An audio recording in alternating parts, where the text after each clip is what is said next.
is a presentation of Sertoba Media and Comey Media Incorporated.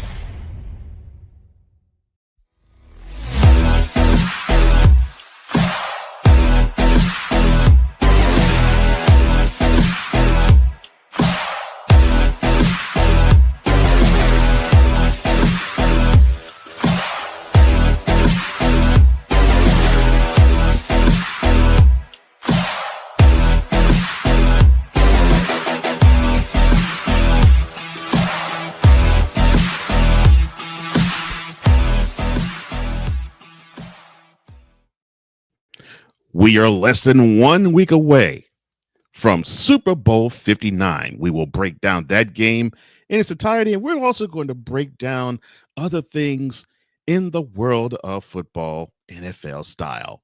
You are watching right now Total Football Talk.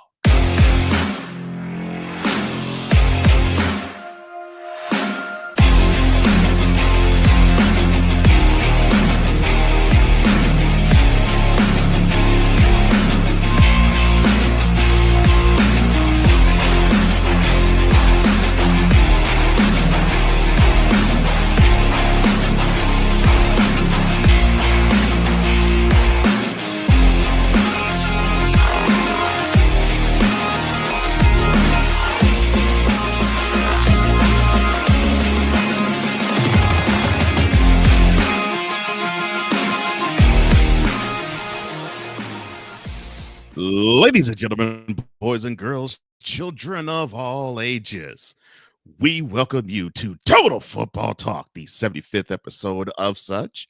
And I am one of the co-hosts of this program. I am Cole Johnson, a.k.a. the EP of all EPs and the mad scientist as well. But I'm not doing this alone. I am joined, as always, by the other co-host of this program. You know him as Mr. Commander's Gridiron Report. You know him as Mr. Inter-House Sports Debate. You also know him as Mr. D. Willie in the evening. Ladies and gentlemen, the life of the party, D. Willie, a.k.a. Drew Willingham. How are things with you, man? How are things? It is an honor, joy, and privilege to be back here on the airwaves with my man, the EP of the EPs, Kyle Johnson. Yes, I cannot do it as well as he does, but we have a great Monday.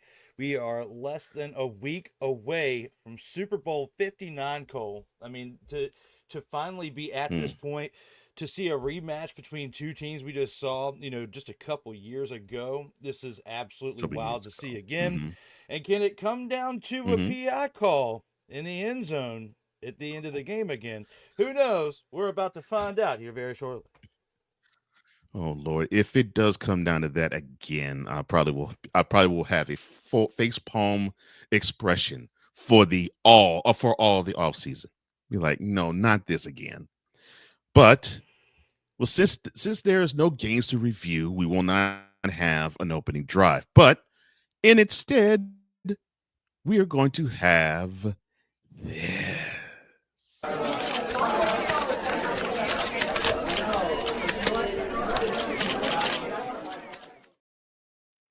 So in lieu of opening drive, we're going to ask those hard-hitting, pertinent questions that are all around. It doesn't necessarily have to be a Super Bowl, but all around the NFL. For instance, the first category we're going to touch on is the Pro Bowl. Yes, I know.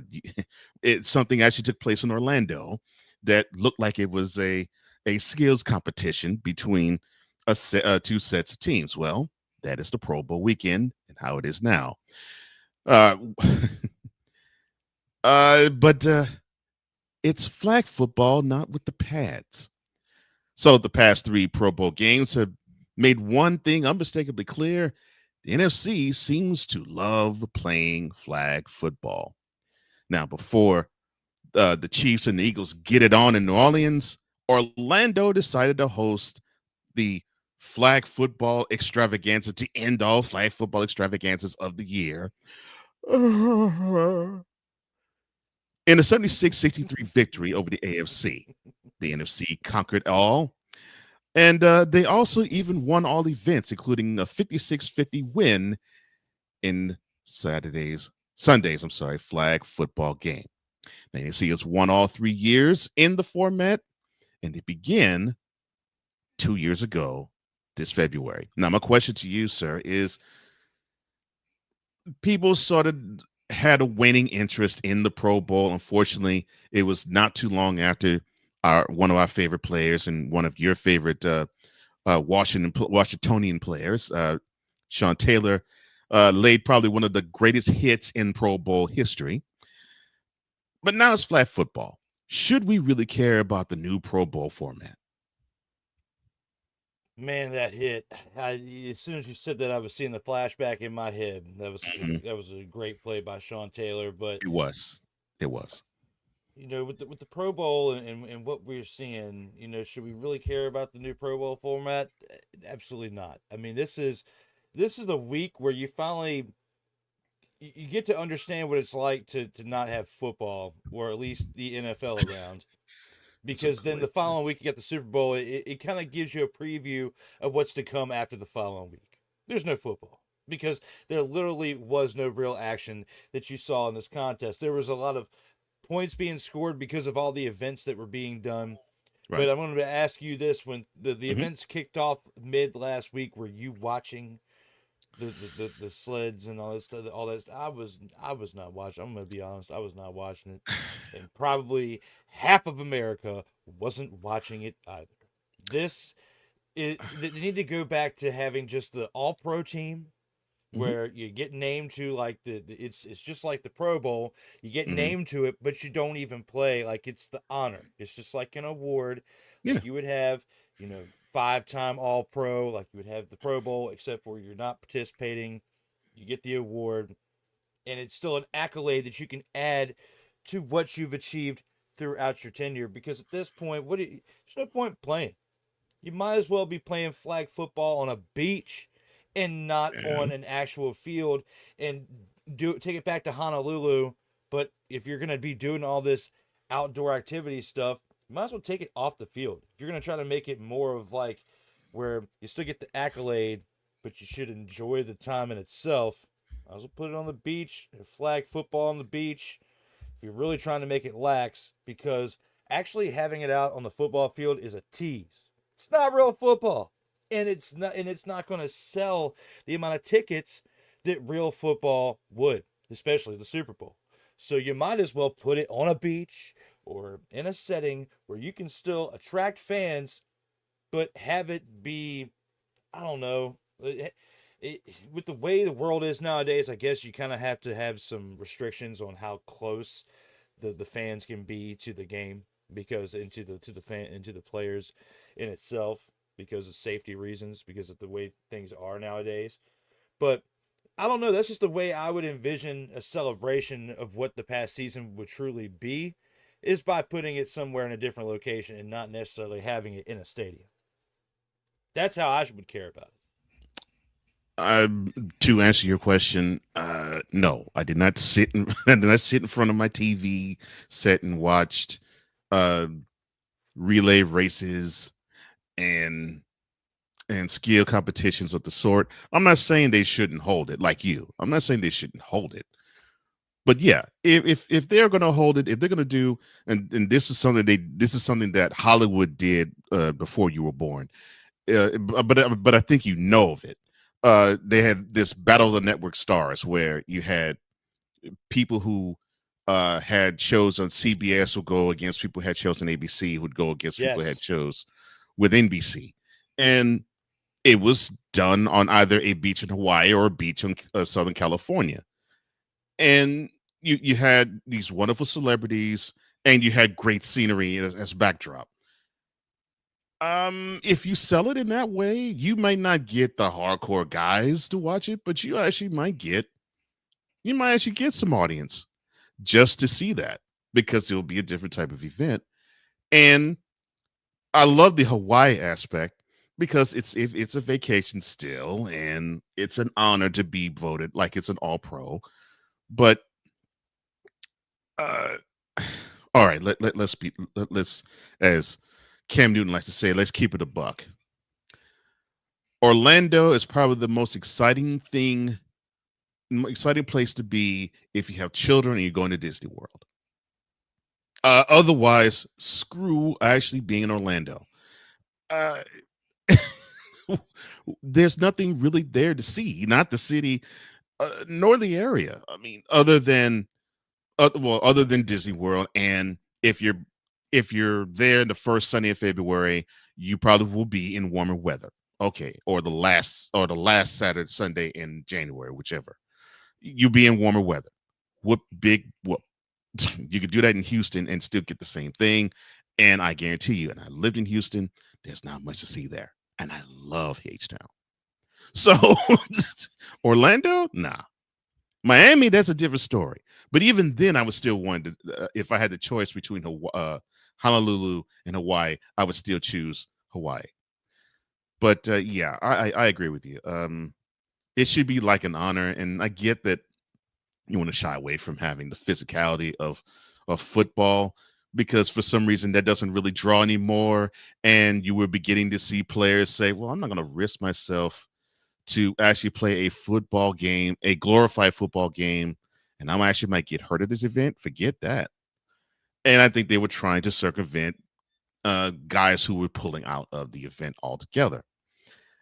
Well, I don't think they're gonna have a fix for this. I think it pretty much is going to be this, or like you said, just have the honor and just go from there. Forget it. It doesn't really mean much of anything. Because the last time it meant something was that highlight that you brought up was Hmm. when Sean Taylor actually he was the last person that actually took the game seriously. Yes. And it's been nearly 20 years since that play happened. Right. Hmm. So, Oh yeah. looking back on it, that was the death of the Pro Bowl. Was when he I made that hated that. tackle. I hate this. I hate to say that, but it was. And that's not his fault. That's the best part. It's not his fault. He did what you're supposed to do as a football player. I got the pads on. I'm on the field. I got to take this serious. And with guys like us who's played the sport, even if it is an all-star type of game, you still go all out. And by the way, that hit was that was one of the cleanest hard hits I've ever seen. Clean, Mm. and the hit was technically sound to boot. I'm like, oh my gosh, he actually got in position in the right way and drove into the guy like he was going to wrap him up. I'm like, oh my gosh, that. Ooh, mm. I'm sorry. You know, One of my favorite players on Washington has always been Sean Taylor, and there that's one of my favorite plays he did. I like the comparison you drew up with the Battle of the Network Stars because that was Hmm. before my time as far as like me Yeah. watching it live. But Hmm.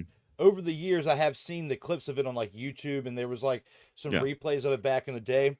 I Hmm. remember seeing like back when like these stars were on TV, like Robin Williams. Like I think this is like Right. back when he was doing like Mork and Mindy and stuff like Correct. that. Yeah. That's how Right. he was on there. Like you had Robin Williams, you had David Letterman, you Hmm. had like Tom Selleck, you had Right. of course Charles in Charge, Scott Baio Scott out Baio. there, Mhm. doing his thing. All these different names out there combat, it was like relay races and like Right. all these different things Hmm. where very similar to what we're already seeing right now in Right. the NFL.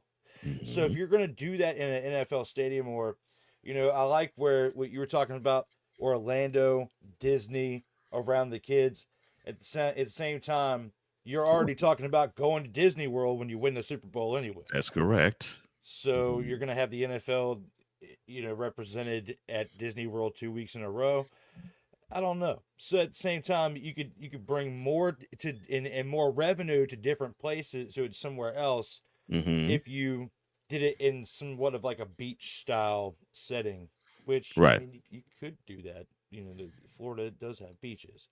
Yeah. You could do it somewhere relatively close, Hmm. but that's where my mind goes to that. If you want to somehow increase the interest into the Pro Bowl itself, because right now in the flag football itself and in just the games that you've got, I think Hmm. they've got a decent idea and they're heading in the right direction. But I think the what you were same. doing before with the Pro Bowl in Honolulu, Hmm. I think if you have the games in that type of setting, it might be better to do that.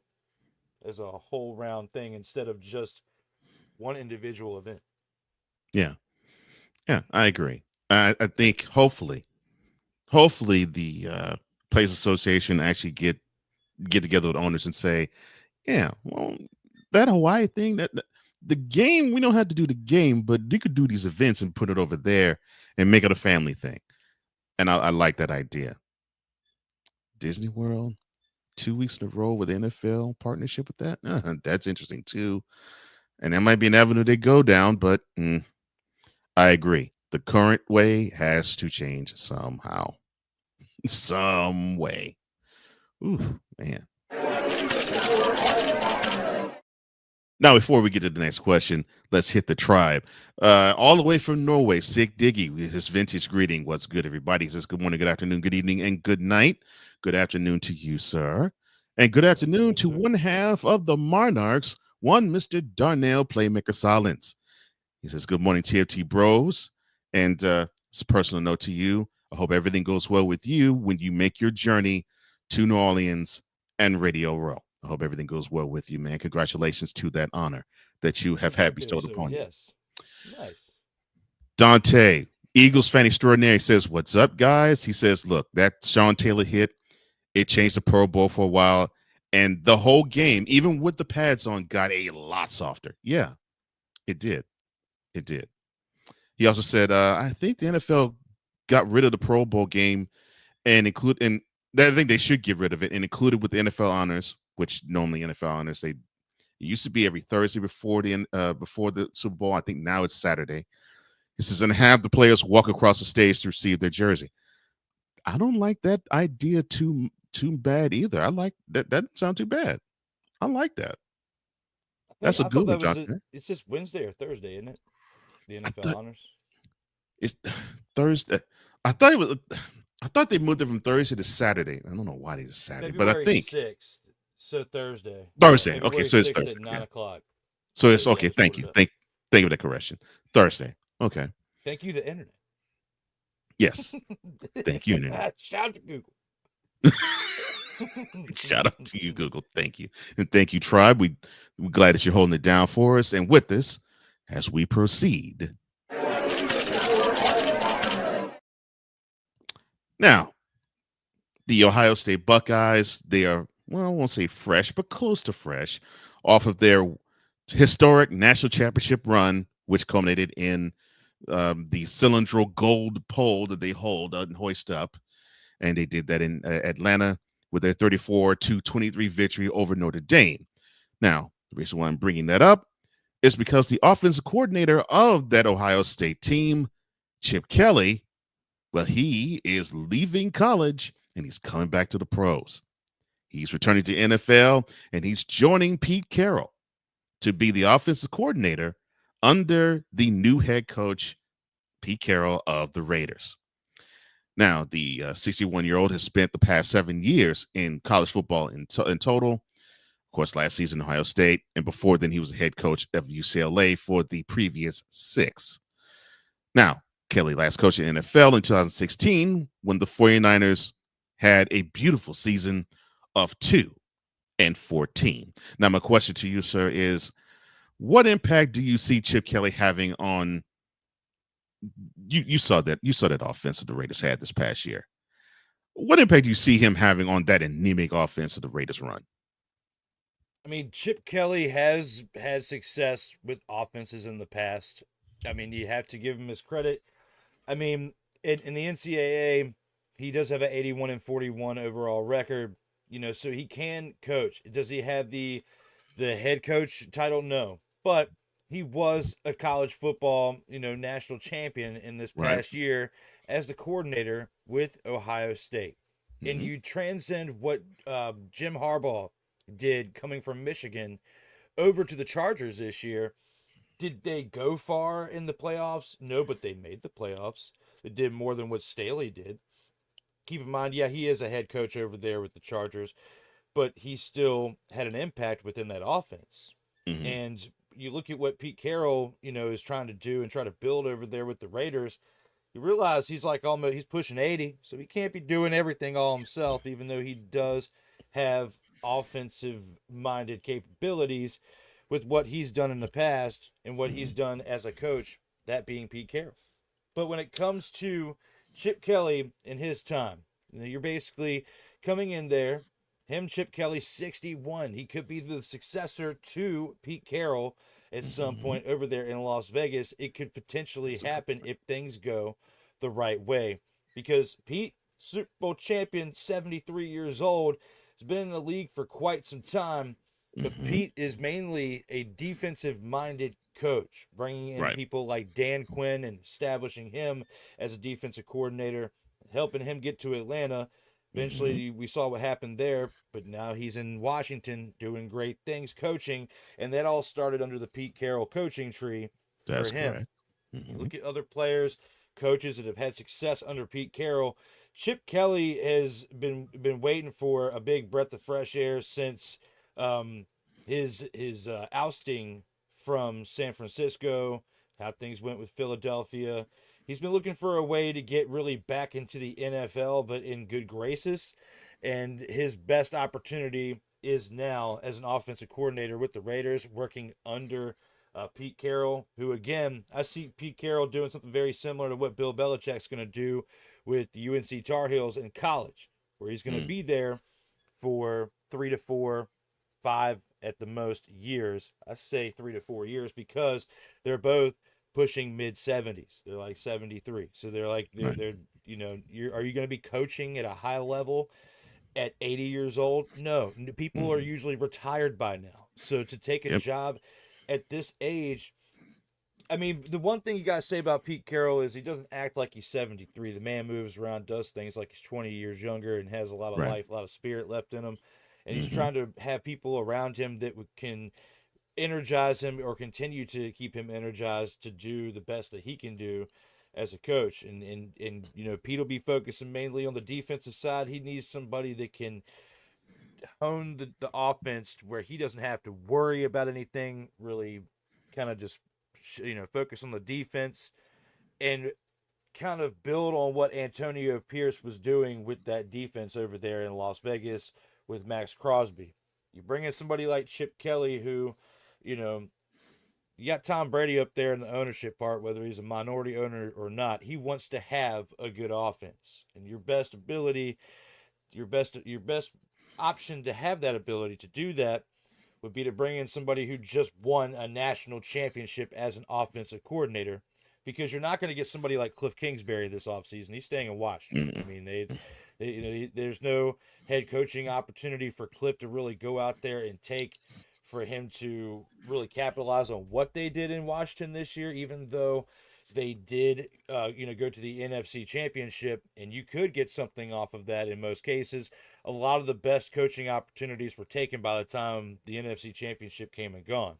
So even if he would have wanted to interview for it, Cliff's not going anywhere, and it wasn't going to go to the Raiders and leave Washington and Jaden Daniels for unsure opportunities for the same position as offensive coordinator. Right. So your next best option was Chip Kelly, and if you're Chip Kelly trying to advance from what you had just done in college, your best bet after going to UCLA and having the downfall there with what you had, you were the head coach there from 2018 to 2023. You leave there, and in 1 year, you turn your misfortunes around as the offensive coordinator at Ohio State, getting a national championship.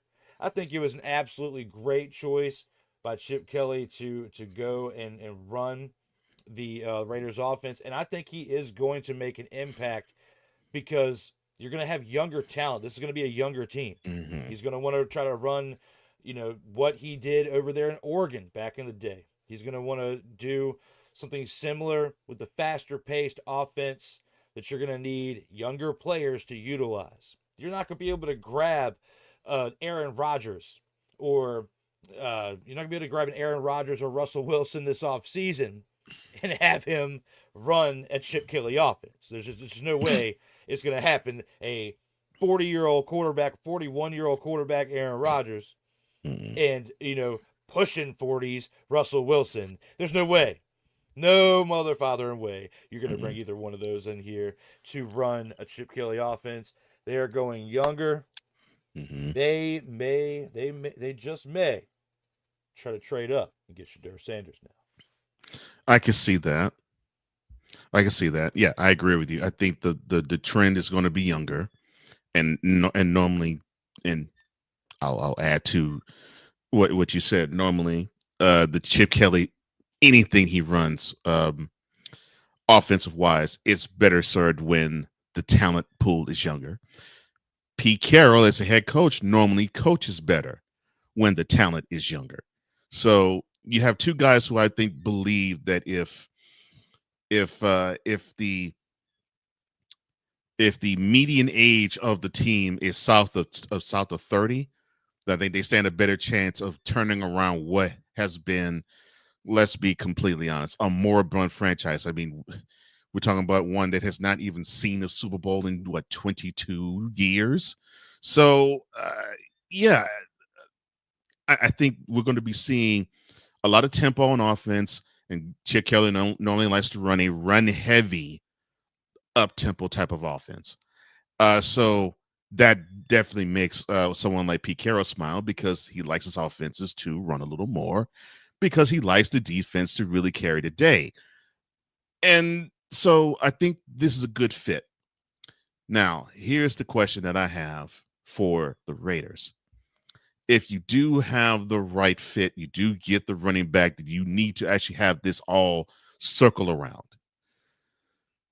Are you satisfied with, or will you be satisfied with the offensive line that you will have in front of them? Because that offensive line is not all that great. Uh, you just mentioned quarterback that needs to be upgraded. I mean, Aiden O'Connell, not really something you're going to go in the future with. And of course, they definitely are going to go in the future, at least starting wise, with the Gardner. So, or what you call him, Uncle Rico. So you have that issue there. Uh, Defense, you don't have as much of an issue, except I think you probably have to upgrade in certain areas and probably get more depth wise. But you have the piece to build around the Max Crosby, because there's very few on the line that you would actually rather, or very few in terms of pass run you would rather have than him. So you have that piece defensively built around. What's the offensive piece you're going to build around? And so I think that is what they need to establish, and they need to establish that as soon as possible, maybe even when the free agency time comes, which is next month. Who And knows? if you're going after a free agent quarterback, your number one sell to a free agent quarterback that you're actually interested in is Brock Bowers, because of the target you have with him. Look at what that rookie did with absolutely nothing throwing at him.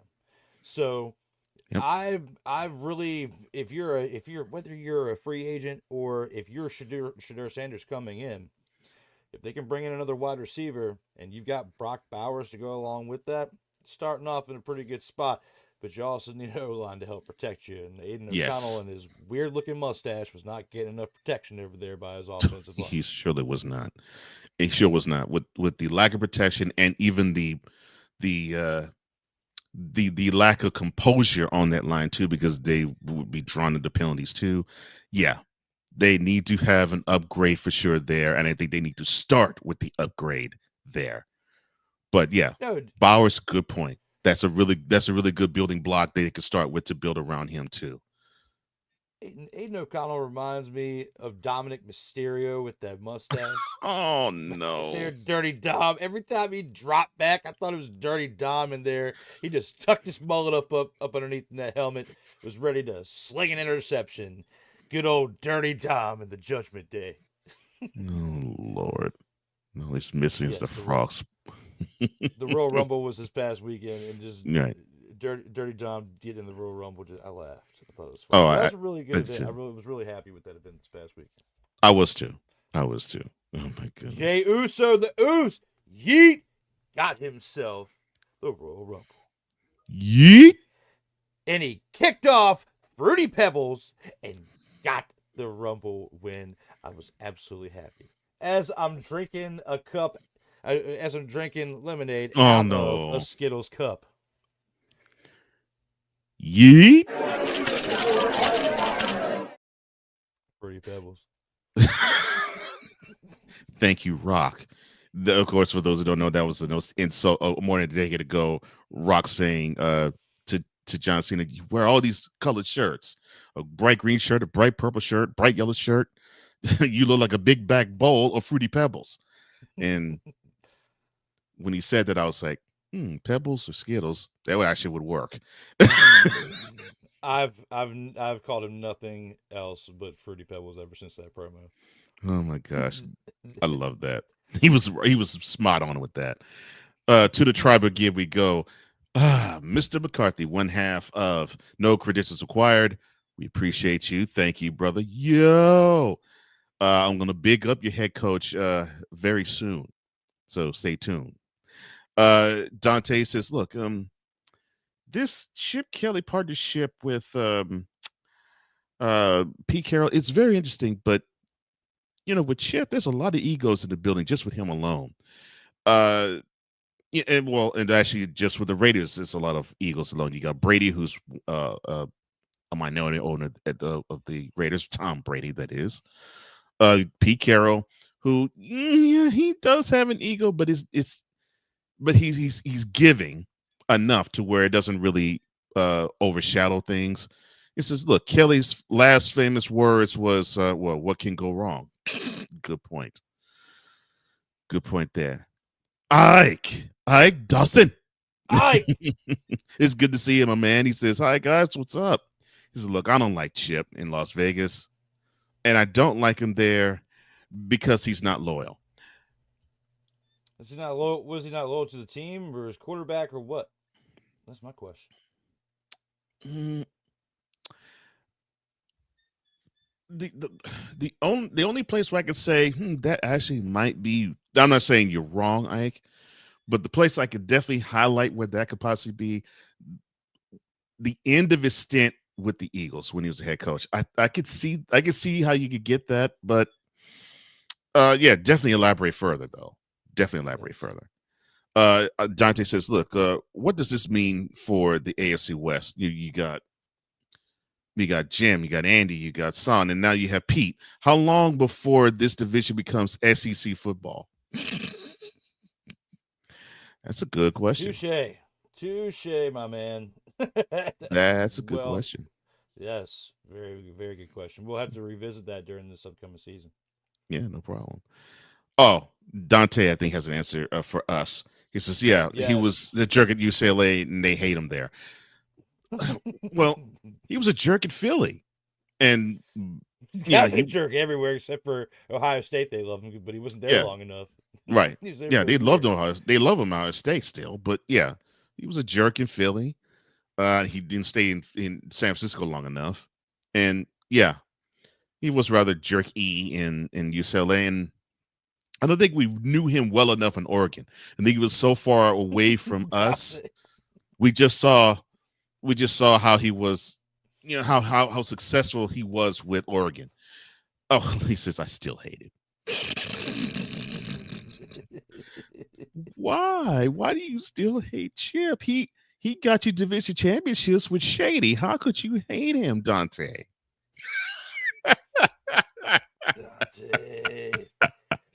He's got No a good point problem, though. playmaker. No. His point does have merit. Uh, Playmaker, thank you, my brother. I hope everything goes well with you. And yeah, tomorrow enjoy it in New Orleans. They say bon ton roulette, as they say down there.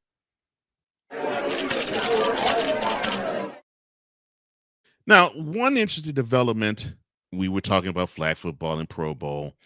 Uh, Flag football is now going to be a thing for the Olympics, starting when it gets to LA 3 years from now. And one person is actually going to be interested in joining that group. Tampa Bay Bucks wide receiver Mike Evans.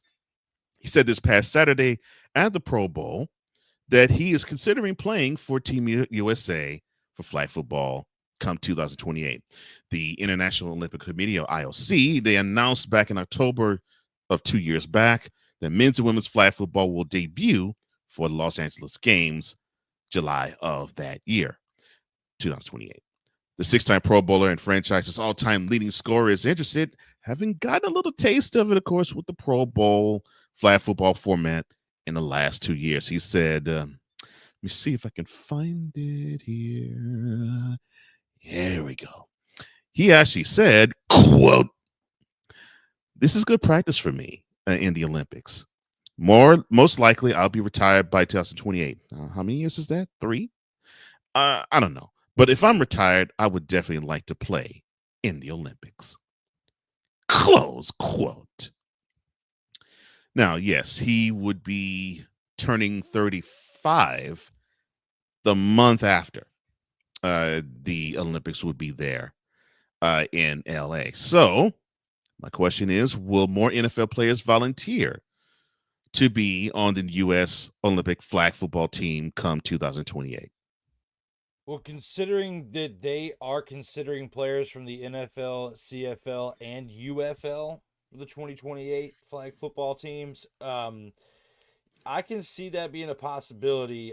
I'm not sure what the dynamic would be as far as like pay and like how that goes and, Mm-hmm. and how because the players don't or the athletes don't pay for like their housing like the hotel and the food like it's got to come from somewhere and I don't know and well I'm sure that it is a fraction of what they would get paid for their services during a season in the NFL. It's nothing Mm-hmm. comparable, and I don't think it's No. really like negotiable. Like it's non-negotiable. Mhm. You either take it or leave it. Right. So you basically, it's like what you said in your question. You would be have to volunteer in order. Mm-hmm. Will more NFL players volunteer because literally, whatever they make, you might as well just donate it because they would get they would get more of a return on their taxes or more help with their Right. taxes if you just donate it. Mm-hmm. I think for legacy terms, I can see it possible. I think the question is there an age limit to if you can participate in flag football? And if being a part owner or minority owner has any type of effect and if you can participate in something like this because this is not an NFL regulated game. This really honestly except for allowing the NFL players to play, this has nothing to do with the NFL. So if you can still sling the rock like you show in your Instagram videos, yes, I'm talking to you, Thomas Edward Patrick Brady II. Oh If Lord. you can still sling the rock, you need to come play in the 2028 Oh NFL Lord. Olympics. By that point, Who knows? Thomas Edward Patrick Brady II would be in his 50s. Junior, Junior. And Oh, good and Lord. I have not had a reason to say his name in this manner in this time. By this point, Thomas Edward Patrick Brady II would be 51 Oh, years of goodness. age in the Whew. 2028 Olympics. Lord, these Well, allergies. I'm telling actually, you. he would be 50, about to turn 51. Can Yeah, you because his imagine birthday's a in August too. 50 can you imagine Mm. a 50-year-old Tom Brady Mm. slinging the rock for Team USA in flag football, winning a gold medal, and then having 7 NFL Super Bowl championship titles Mm. Mm. and a gold medal as a quarterback? I Mm. could. Mm. That's who I think that they should seek. Mike Evans is the wide receiver. Thomas Edward Patrick Brady II as the Junior, Junior. USA's Oh my quarterback. gosh, these allergies. I'm sorry. Oh. Whew. But Tom Okay. Brady comes out of retirement to play quarterback one last time. You get your wish and you get a gold medal. Well, it's funny. Of course, Tom Brady is now the glorified number one color guy for Fox, which he's done a good job, but I hate it because they actually had a really good one in Greg Olson, and I think they've done him dirty. I digress. In the NFC Championship game, the pregame of it, he was tossing the rock with Gronkowski, and he actually looked pretty good. And considering he wouldn't have to take hits, and he doesn't really run on that much, you might not be off. He actually might be able to suit up and probably play flat football. Dante does raise a good point, at least with the NFL players that are active. He says, my problem is soft tissue injuries like, ACL tears, MCL tears, etc. You remember the NBA with street ball. Let's be clear. We get a lot of injuries at the combine, which is true, and there are contracts that some teams I think do force players on. Actually, Brady was part of that, where they said the activities you do away from the gridiron, either limit them or don't do them at all, because he would like to bungee jump and stuff like that. And Mr. Hoodie didn't like that all that much. Dante says, look, there would be a lot of ticked off fans. You start your QB or running back or wide receiver or cornerback, and he gets lost for the season. The media will never let them live it down. Yeah, I get that, That's why I and there are say some retired fans that players. will. Yeah, I get that, and I could see some unreasonable fans be that way, but I can also see the other side of it too, where it's like, yeah, you're competing for the honor of the country. Although, yes, I think the biggest problem, of course, is you got the Olympics that are coming in right around the time that you have teams ratchet up the beginning, the physical part of the beginning of whatever season they're going to undergo, because, well, you have the training camp era, which normally takes place between like July 18th to the July 21st, and it goes all the way until about the second week of August, and then you have the preseason games start up. So I can understand that. I can understand that aspect, which I do. I think on your point, to your point, sir, I think you'll have to go the route of retired players, or just barely retired, or they may be out the door, but they still are in the game, and they don't really, and their physicality is not really predicated on the success of whatever team they're on. I think it would have to be that. What about like back in the day? You had college players that were doing it, right? And Like it's funny you back in said the that. back in the 80s. Mm-hmm. Yes, yes, were you with the freshmen in college? But I Mm-hmm. was gonna say I wasn't gonna limit it to freshmen in college, but I do like where your mindset is, Dante, with that. But I'm thinking like college baseball back in the day. Mm-hmm. You had your greats like. Well, they're not.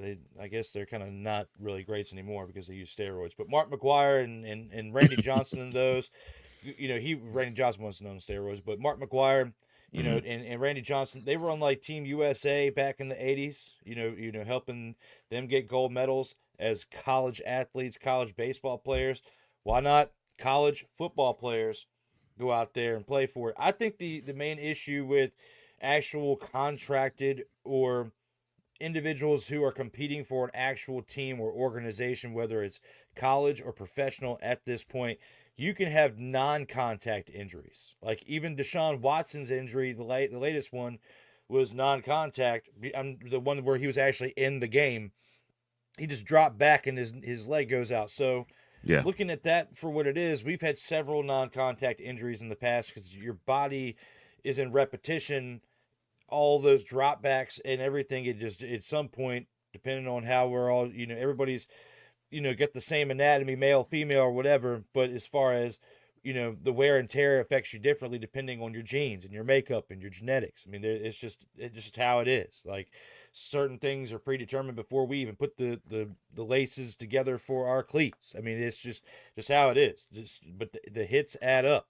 So I think it would be best to go after like retired athletes, and ones you can go after ones not necessarily 50 years old like Tom Brady, but he could set the record for the oldest uh, football player to be, part of the flag football team in the NFL.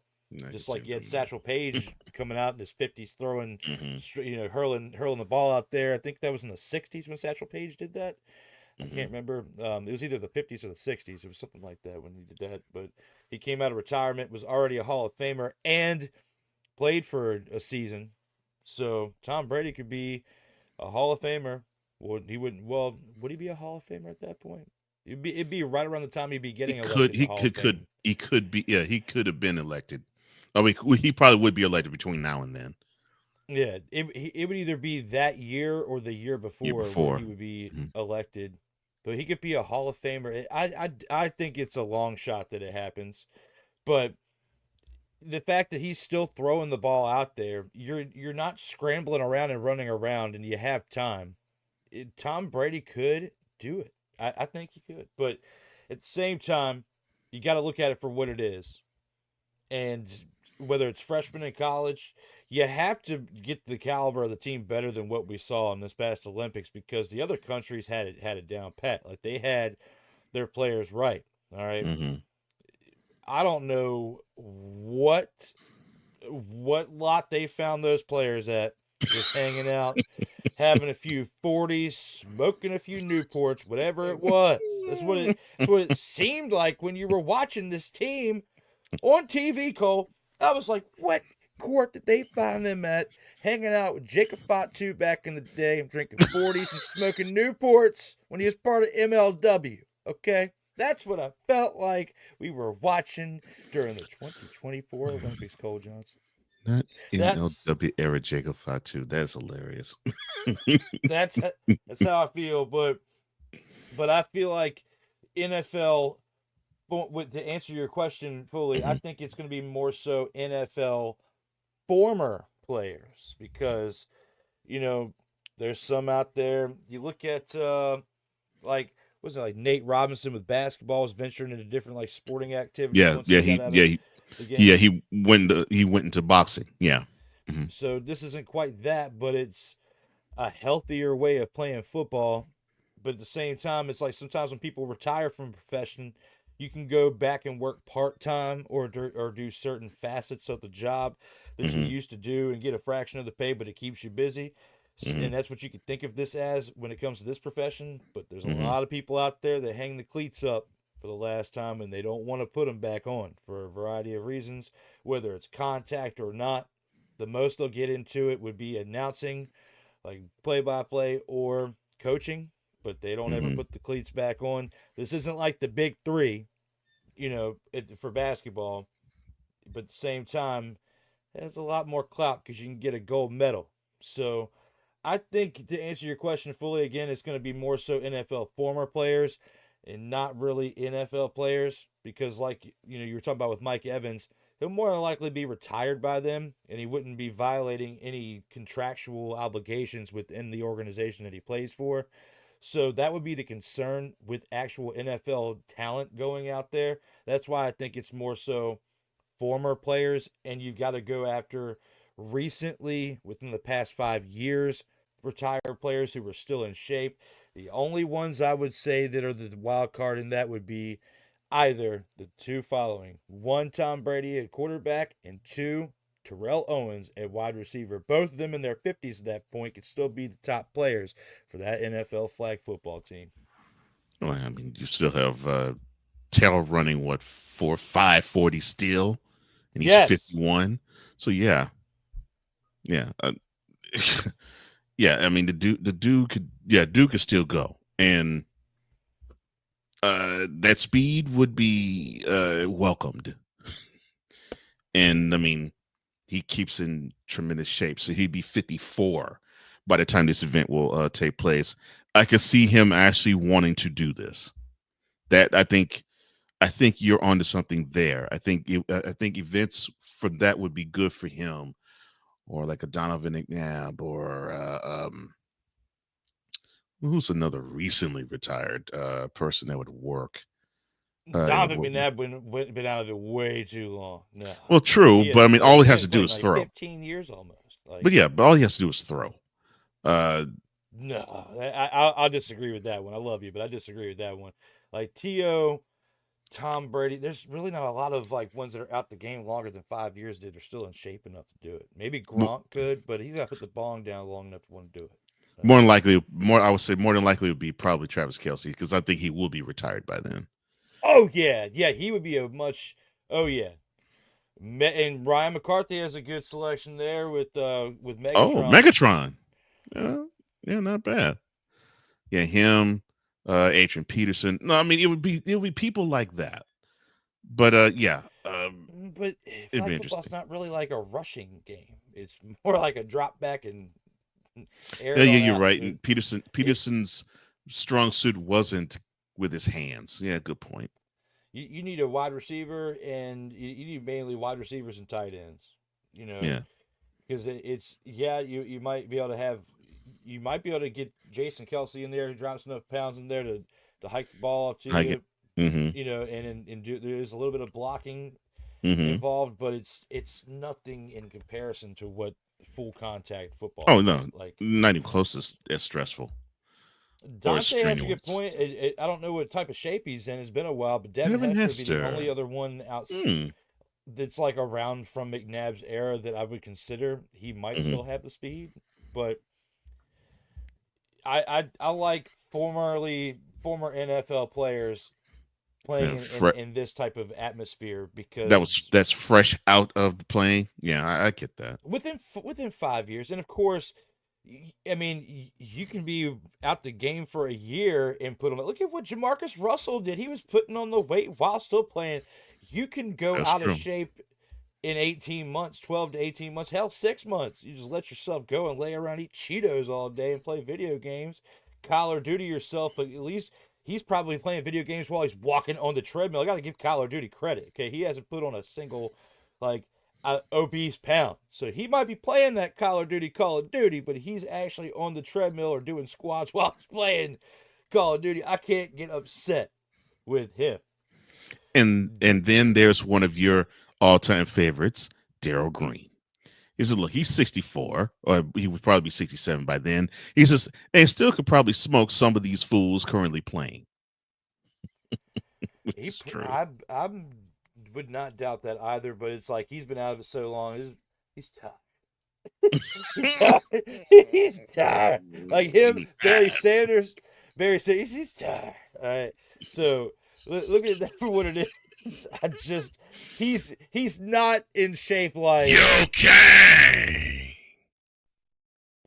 Oh you know. Lord, he had. You know what? You know what? This might be a far fetched as we're having fun on this Monday.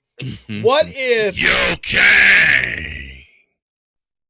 wanted to fulfill his Oh, football dream and play for another Olympic team? Could you imagine you okay?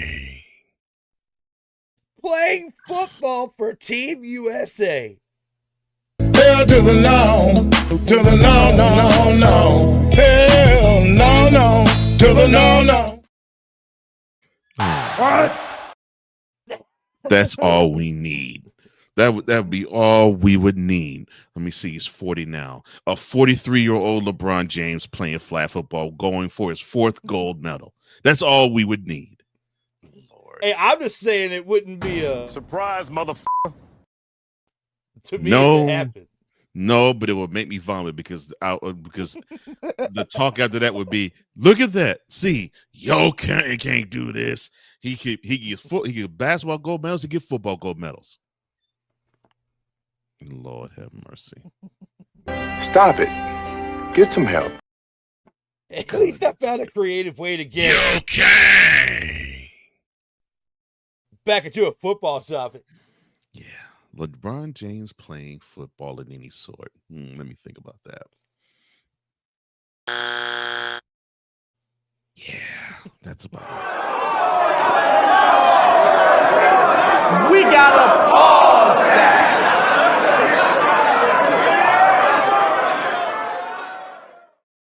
But when it comes to the comedic value of what just transpired, though, You like that? You like that? and you know you do. Duck. Oh, wait a minute. Hold on. I could play this. Nice. Nice. I love it. He says, Ryan says, look, A, wrong show. And B, it's Monday. With the LOL. It makes it better. Dante has other suggestions. Like you got Beckham. Maybe not him.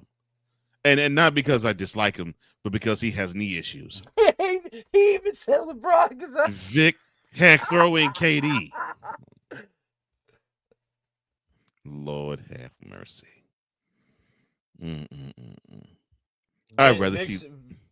Vic's gonna be coach. He's gonna be too wrapped up in that, and I'd rather Yeah, yeah, him yeah. focus Vic on gonna be that next coaching. phase of his career. If he's, Yeah, I mean, as long as he's still coaching and elevating at that time, then yeah. But if it's like 2027, if it's like 2 years from now, and or the beginning of, well, yeah, because he'll you be kind of knee have to deep start in. training at least a year out. So Yeah, I would say if it's 2027, he's out of coaching, which I don't see Vic being out of coaching by then, and I maybe. don't either. I But don't either. I think he needs to focus on that next phase of his football Yeah, career. By Norfolk State. Yeah, I think that's where he has to focus, and I think he will.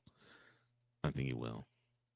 Yeah, I believe so. But I it's a believe shame so. this didn't come out sooner. Had this come out like 10 years ago, Oh, he would we have could have been. seen we could have Yeah. had some great highlights in the past 2 to 3 Olympics, or more so in 2024 and 2016, because we already know what happened with 2020. But uh, 2016, if we would have had this there, and Vic was just getting out of the game, because he got, I think it was 2014 when he was last with the Pittsburgh Steelers.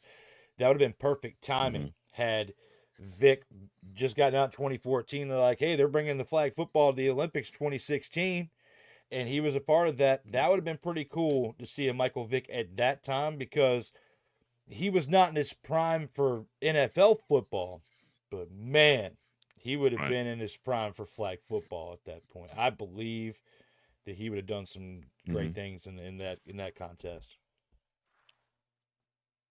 Oh yeah. Oh yeah. The athleticism that I still think he has, and that arm. Oh yeah. No question. No question about that. Oh, Well, perfect. it's Tua. yeah, Tua. You can't Yeah, get concussed in flag ain't got to worry football. about sliding. Yeah. No. Yeah. You don't have to worry about sliding. Yeah, that's a good point. That's a good point. Well, it's good to think about these things. I mean,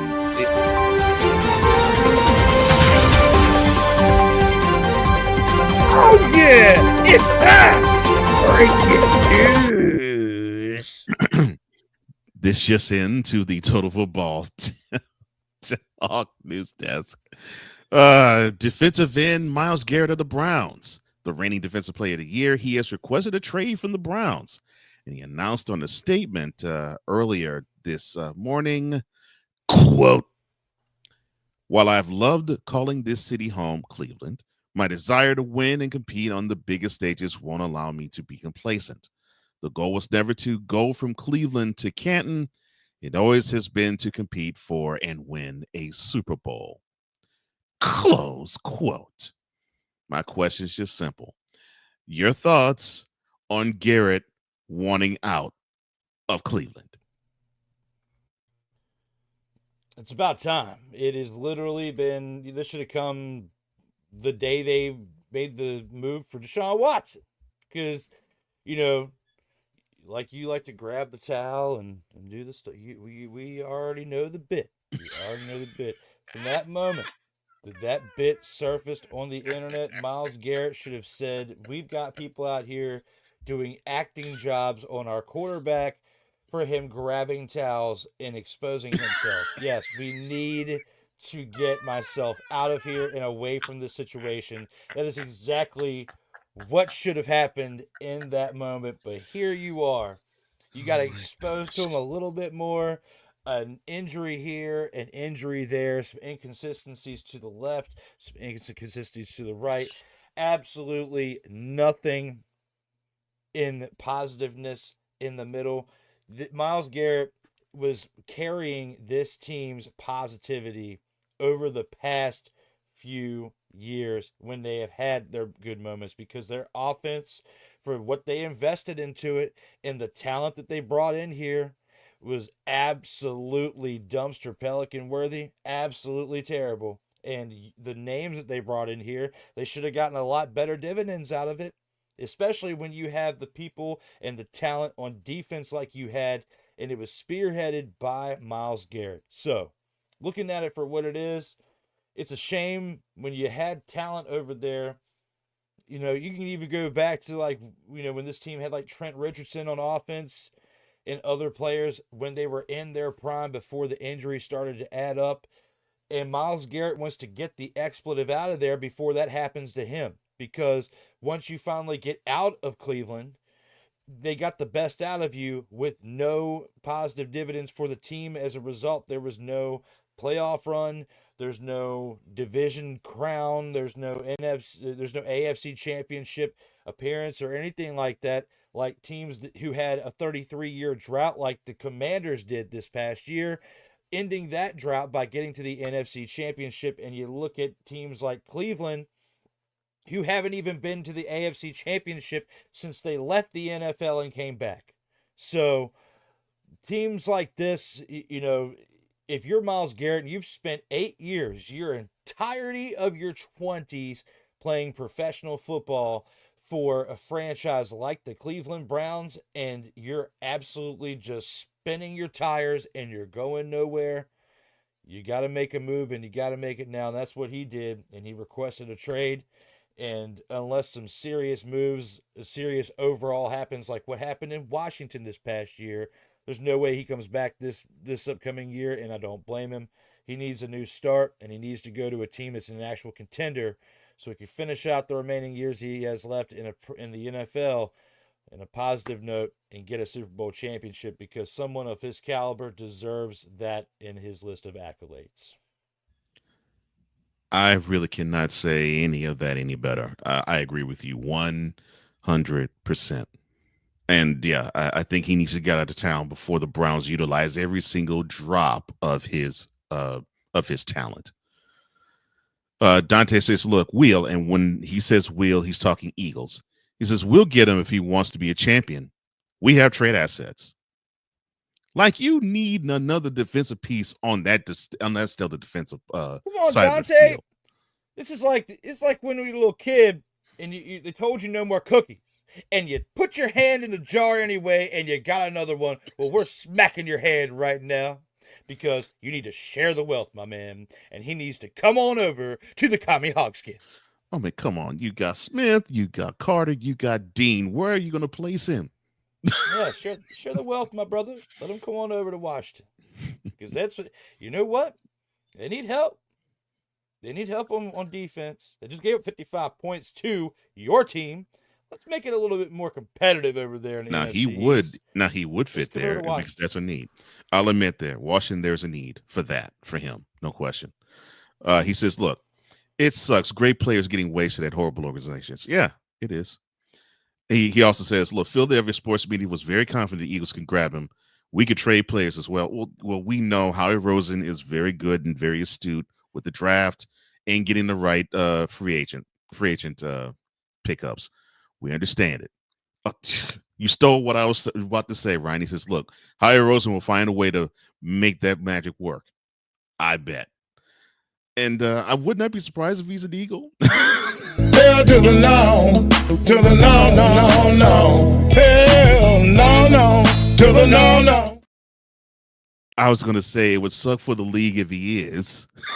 And it would definitely suck for my partner and my brother, because he wouldn't want to see that type of talent face down Jaden Daniels 2 times a year. I'm with you on that. You guys want to hear a fucking story? Story is this. I need backup pie.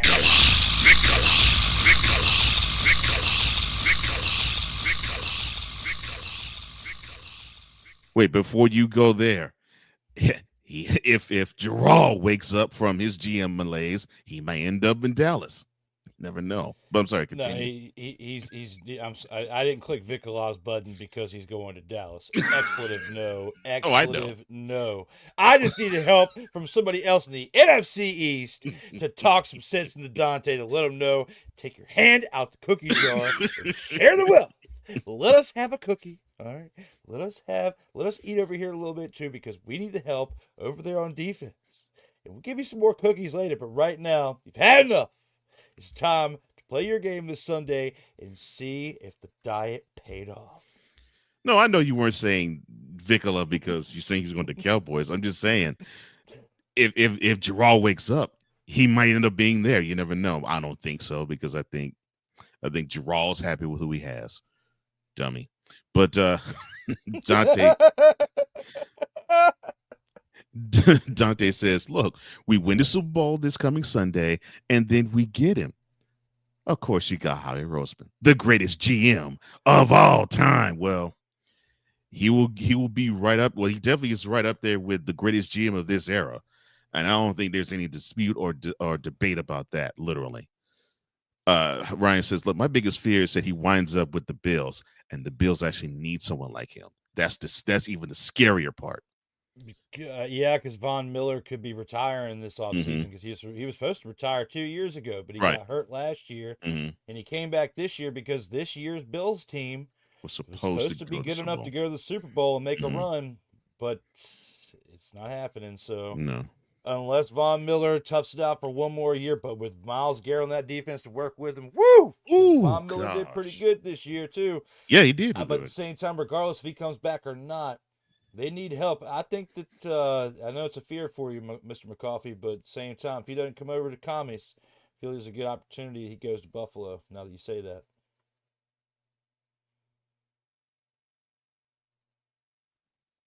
Hmm.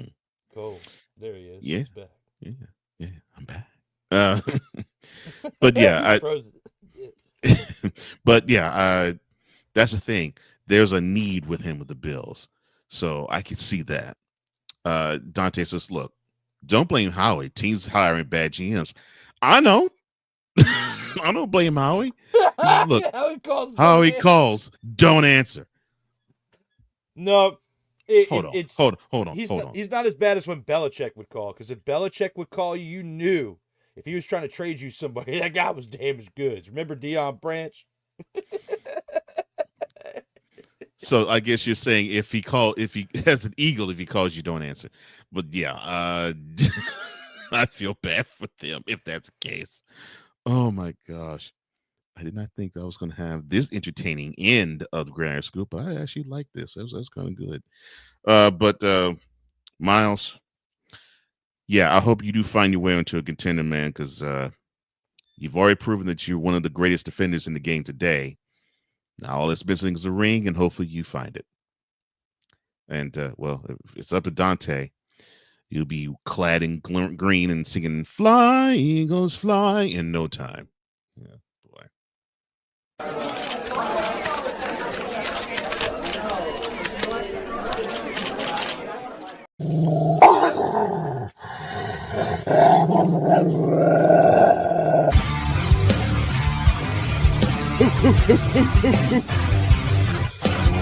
Where are my dogs at?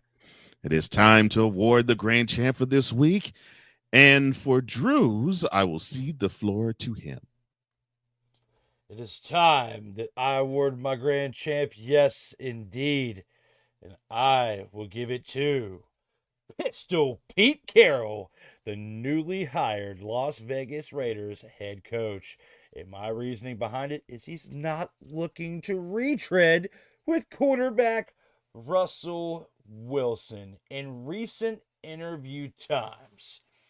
Good old Pistol Pete said that he is not looking to have a rekindling of any sorts with good old Russell Wilson.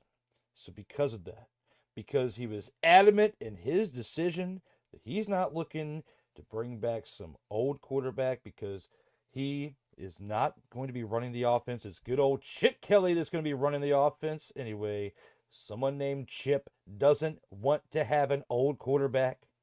So good old Saint Chip working with Pistol Pete Carroll because they don't want the old quarterback and they want to go with a new.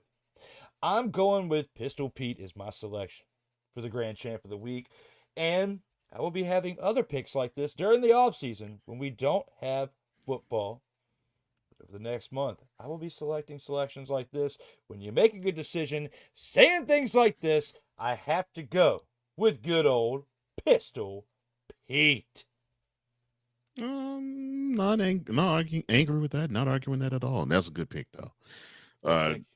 and I think, I'm a fan of Antonio Pierce. I hate the fact that he got done dirty with how the team just wasn't building properly with them there. And yeah, could Antonio learn a couple of things about being a head coach? Sure, but I'm not going to say, well, it's totally his fault that team continue to circle the drain the way it was before he actually became an interim head coach and then did a decent job at the end of 2023 and then got the job. And then 1 year later, he's out the door. Uh, that team is bad. And when I mean bad, I mean not just the product on the field either. Um, the executive room needs an it needs an upheaval and a makeover too. But we know Bowl Cut is not going to do that. But good Did you know that? choice. Oh, go ahead.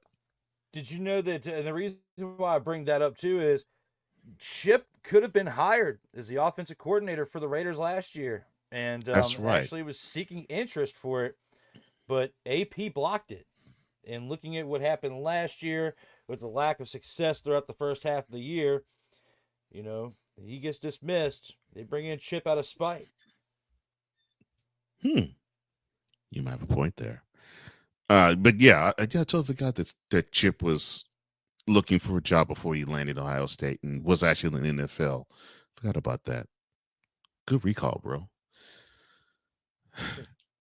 Now, for my champ of the week, I'm also going to pick a newly minted head coach, and Mr. McCarthy. I think or Mr. McCarthy. I think you're going to enjoy this.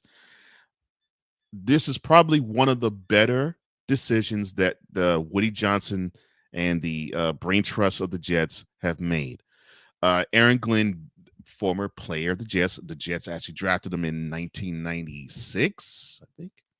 Either 95, 96. I think it was 96. And of course, he had a really good career with the Jets and played on a couple other teams, the Texans being one of them before he retired. And he went on to be a defensive backs coach for a few teams and then ended up being the defensive coordinator for the Lions for the last couple of years. And now he has the head coaching reins in New York with the Jets. I liked the feeling of I have an adult in the room with the head coach. I have someone where I know I get the feeling that this guy is going to shape everybody up that either plays for him, coaches for him, or helps him build the team. Because I think the Jets have been lacking that type of focus ever since the tuna was there. I even will bypass the 2 lucky years that Rex Ryan and of all quarterbacks, Mark Sanchez brought the Jets to back-to-back AFC Championship game appearances. Because it was like to me, it was like the boardroom was like, all right, let's throw the dart on the board and wherever it sticks, we're going to land. All right, we're going to draft him. Doop, Sanchez. Okay, we're going to have this guy coach him and doop, Rex Ryan. Oh, foot guy. Yeah, okay, got it. Uh, it felt like a crapshoot then. I have not felt solid. I have not felt a solid feel that okay, I think this team could actually go a direction. Since the guy that you see here was coached by the guy that I just mentioned in Bill Parcells. I think that was the last time the Jets really had that type of grounding. And you have Glenn who's going to come back and bring that grounding again. And I also love the answer when he was asked about Aaron Rodgers. It's like, look, I reached out to him. I knew that was going to happen. So I reached out to him and we're going to get that situation fixed as soon as possible because we have a direction to head. I was like, that's what I'm talking about, Aaron. Yes. And I'm saying this, I'm not a fan of the Jets, but I'm a fan of this man. And why am I a fan of this man? Well, if we went to high school at the same time, he would have graduated 1 year before me. So he's a guy that's around my age. He's like 10 months older than I am. He comes from the same area. Although I grew up in Southwest Houston, he grew up in Humble. So there's a old hometown connection with Aaron that I have, and I saw him run a defensive meeting. He's a no nonsense guy, but he cares about his guys, and I also think you needed that as well, and you have that in one Mr. Aaron Glenn. Hopefully, it reflects on the field. But being the competitor that he is and the coach that we have seen as of late, I think you will not have that problem. Definitely well said with Aaron Glenn, because the Jets needed an adult in the room, like you said. Yeah. Like, they tried, but there was just certain miscues that was going on with the previous management. Hmm. But at the same time, I just hope that the ownership doesn't interfere too much That's the with what's going only on. that's the only hope I have. I hope that ownership decides to act like Diddy, no Diddy, when he said in Bad Boy for Life, "Don't worry if I write rhymes, I write checks." Well, and I'm saying this to Ryan. I hope that Woody takes the tact of, look, don't worry if I coach the team, I write checks. Hopefully Woody does that. I'm with you on that. Oh, Dante, in the green room when Drew and I were talking about this, he says my grandchild is Miles Garrett standing up, and he sat with it with your chest. I want out. Drew actually said if this news came earlier, that was going to be his grand champ, and we both 100% endorse what Miles Garrett did. We endorse it 100% because the Browns organization, they have no clue what they're doing, and they are wasting this guy's talent, and it's unfortunate. It's unfortunate that this guy can have games where he has 2 sacks, and I've seen this 3 different times this past year. This guy can have 2 sacks. He can have 3 quarterback hurries, 3 quarterback hits, and a couple tackles for losses. Have a stellar game, and the Browns get blown out by double digits. Yeah, it's time for him to go. It's time for him to move, and it's time for him to be with somebody that will actually appreciate his talent and have the talent around him, not just overall, but just on the defensive side of the ball. Because I don't think he's Yeah. had that in years either. I mean, you'd have games where, like, your defense only gave up 13 points, but they scored 3 because their offense couldn't put up It's any. horrible. So we're continuously patting Miles Garrett and company on the back for Hmm. their defensive play, but you have nothing to show for it because all 3 facets aren't working cohesively. Hmm. Oh, So to your point, uh, not this year, but not this past year, but last year when Cleveland played in Pittsburgh, um, Cleveland scored 22 points. The the defense held the Steelers to 12. They still lost that game because the Steelers defense scored 2 touchdowns. It's just that type of stuff that I think Miles Garrett needs to be away from, and I'm glad he is saying, "Okay, I've had enough."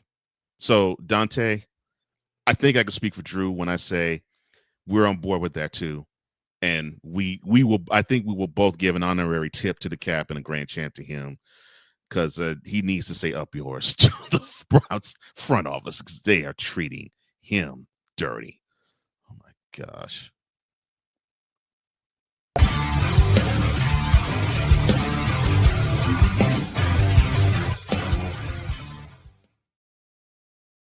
Total football talk.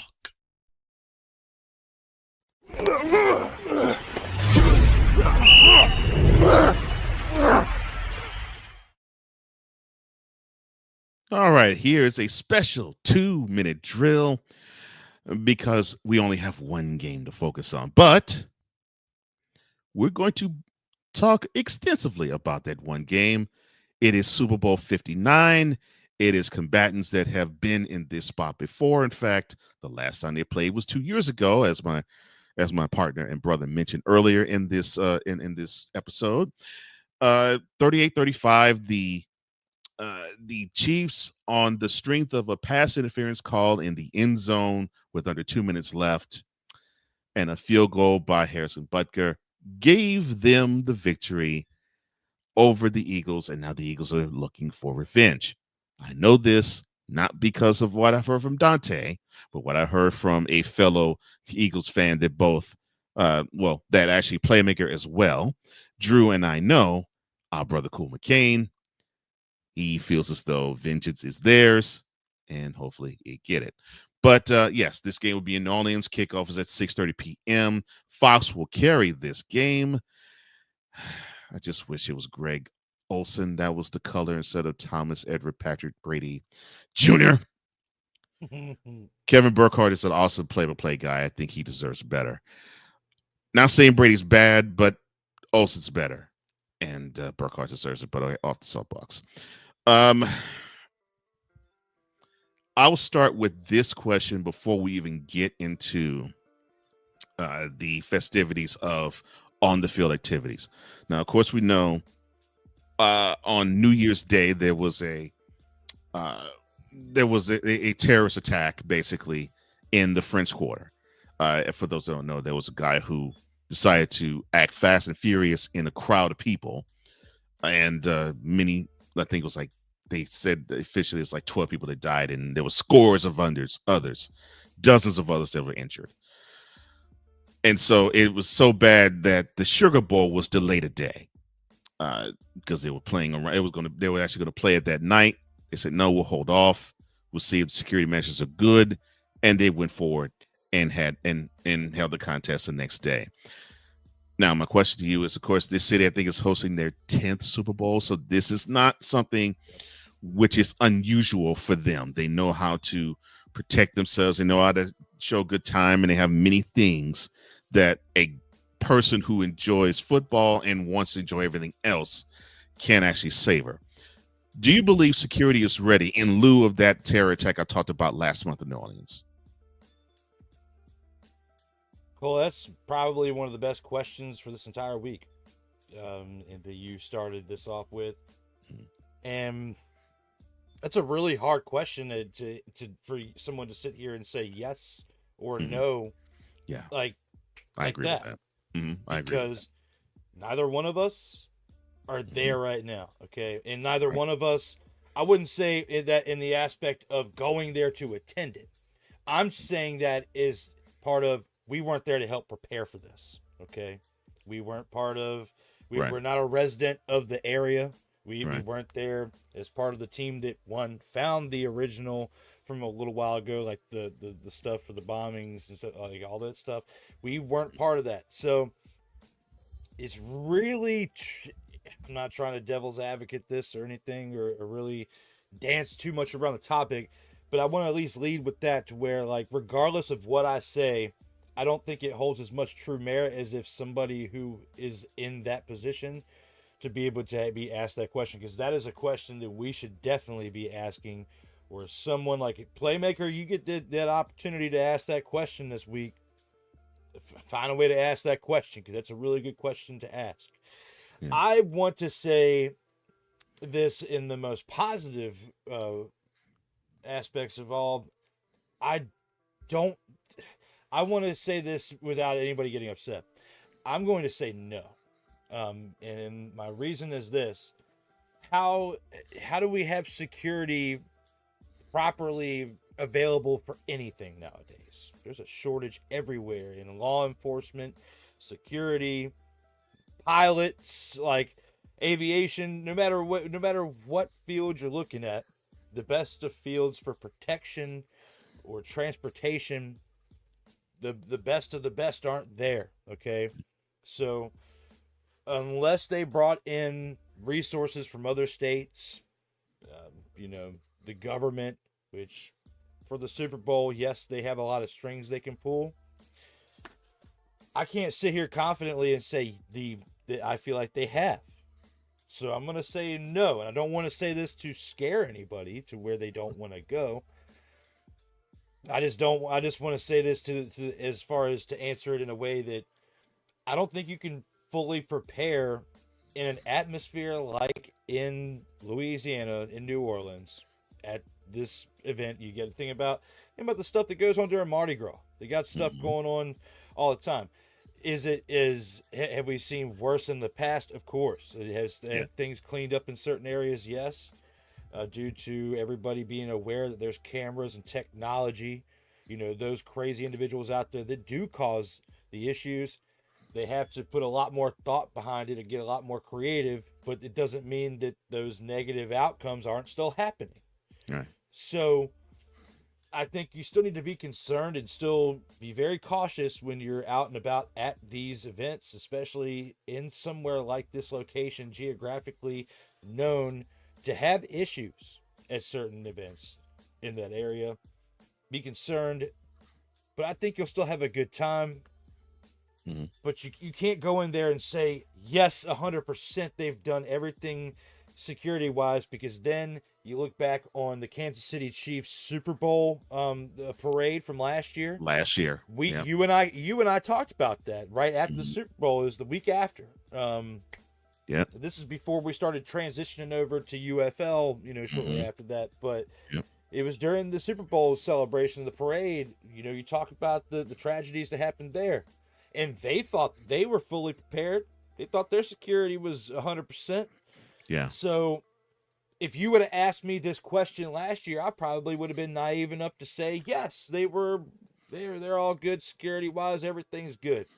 And then we had that event. So when I look back and I think about the events of that parade, and that wasn't even in New Orleans, a party area, okay? You raise the questions when you put it in in an area like that geographically. Mhm. And this all happened in Kansas City before with that tragedy. It can escalate 10 times worse. I'm concerned, but at the same time, I don't want to scare the people. But I just hope that I'm coming from a good place with this. Like, did I answer it for you in the You, best way? you did. And to your point about the Super Bowl celebration turned wrong in Kansas City last year. I think I forgot where I read it, but should the Chiefs win it this year, I think they're not going to. I think they said they're not going to hold it, but I believe it was they're probably thinking twice about holding it or something to that effect. But if they do hold a big time event like that, it definitely won't be like how it was last year or the year before. It'll be a different setting, yeah. Hmm. But they'll do something, but there's be a lot more distance between the people and the players. Oh yes, because that could have been a bigger mess than it actually was, and the mess was big enough. Hmm Yeah, I agree with you there. 100% agree with you there.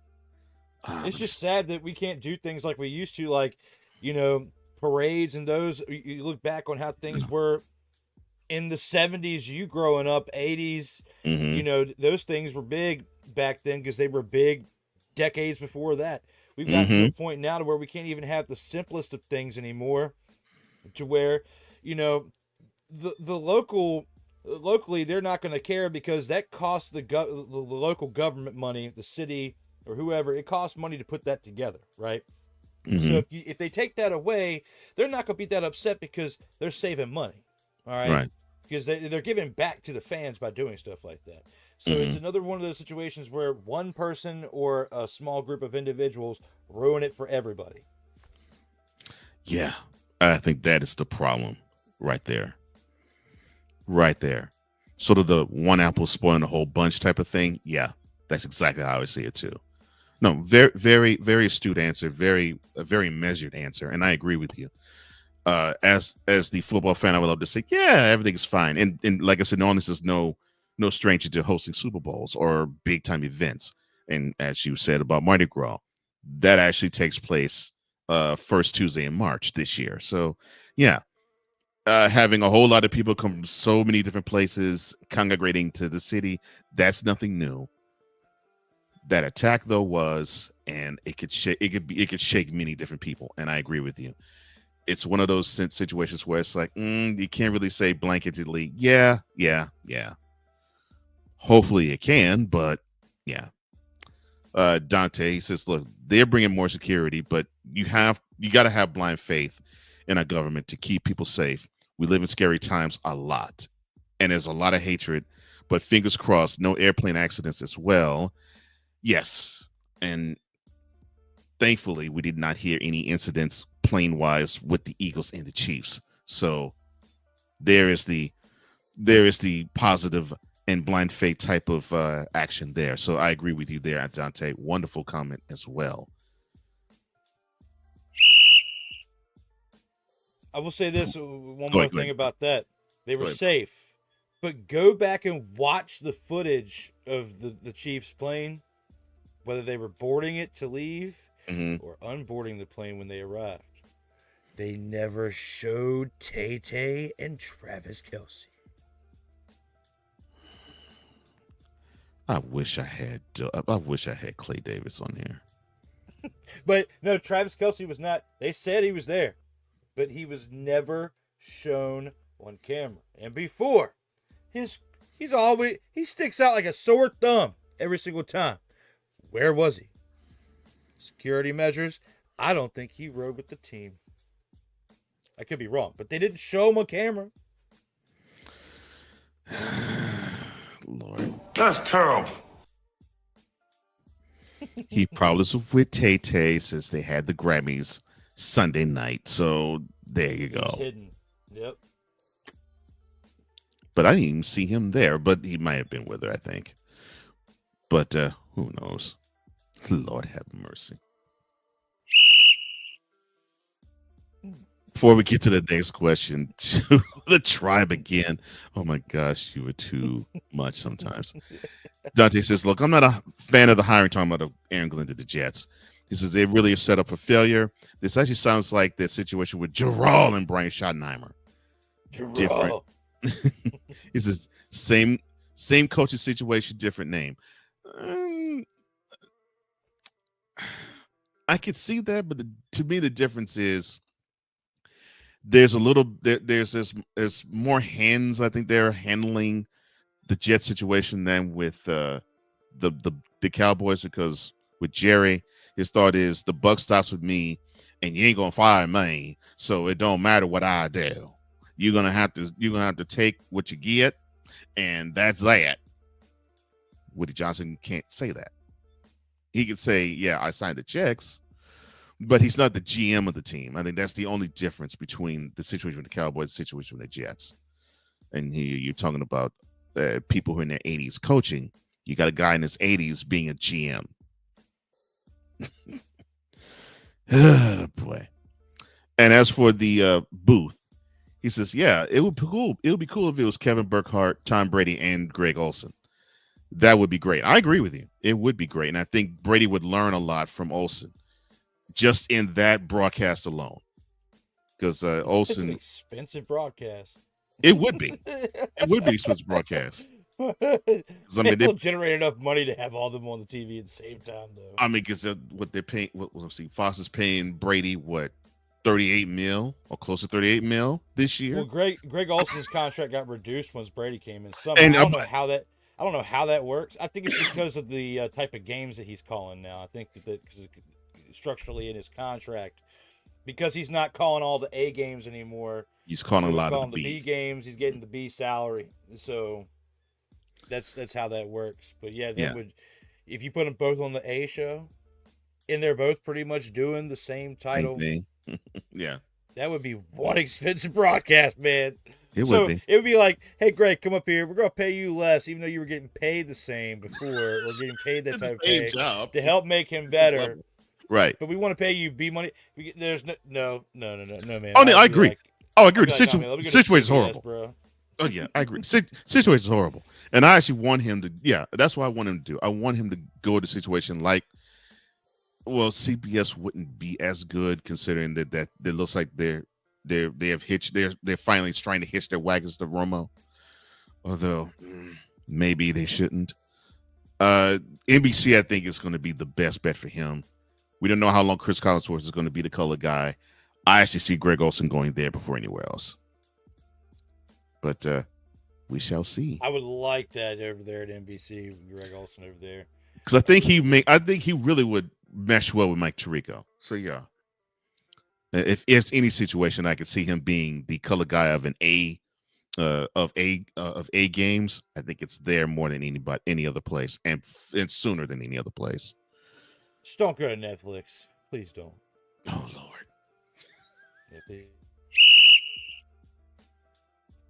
Yeah, I hope they don't go to Netflix. Oh yeah, before we do go to the next question, random question from Dante. He says, do you think that any NFL, NCAA football, do you think they're going to be the death of networks? They laid off a lot of people and sold off a lot of assets. That really is a good question, man. The way that I'm seeing how the NFL's dipping their toe into Netflix, it might be. Because I think what the Shield is seeing is like we're shelling out a lot of money just to have the privilege of being on these network television stations. Um, I think they're trying to force the hand of NBC, of CBS, of Fox to bring down the price a bit, not of the current contracts they sign, but the next ones they sign. Because I just don't believe that the NFL, as much money as they print, because they make money hand over fist, I think they're looking at, okay, we're extending our reach, but at the same time, I don't think we want to shell out as much money in extending our reach too. So I'm thinking that's what in my opinion, and not my purview, I think that's what the NFL is doing. The NCAA is going to follow what the NFL does, and I don't care what they do. The NCAA is going to follow what the NFL does. Your thoughts, sir?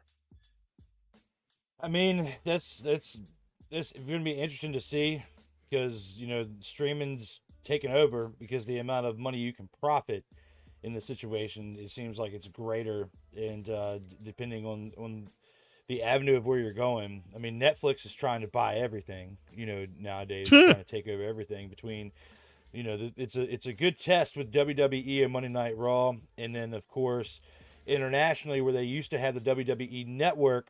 This Right, makes sense. It'll go in there. WWE Network used to be net internationally. Now Netflix will be hosting all the PLEs internationally with Monday right, Night Raw, and then of oh, course Netflix, Peacock still has all the PLEs right, in the USA.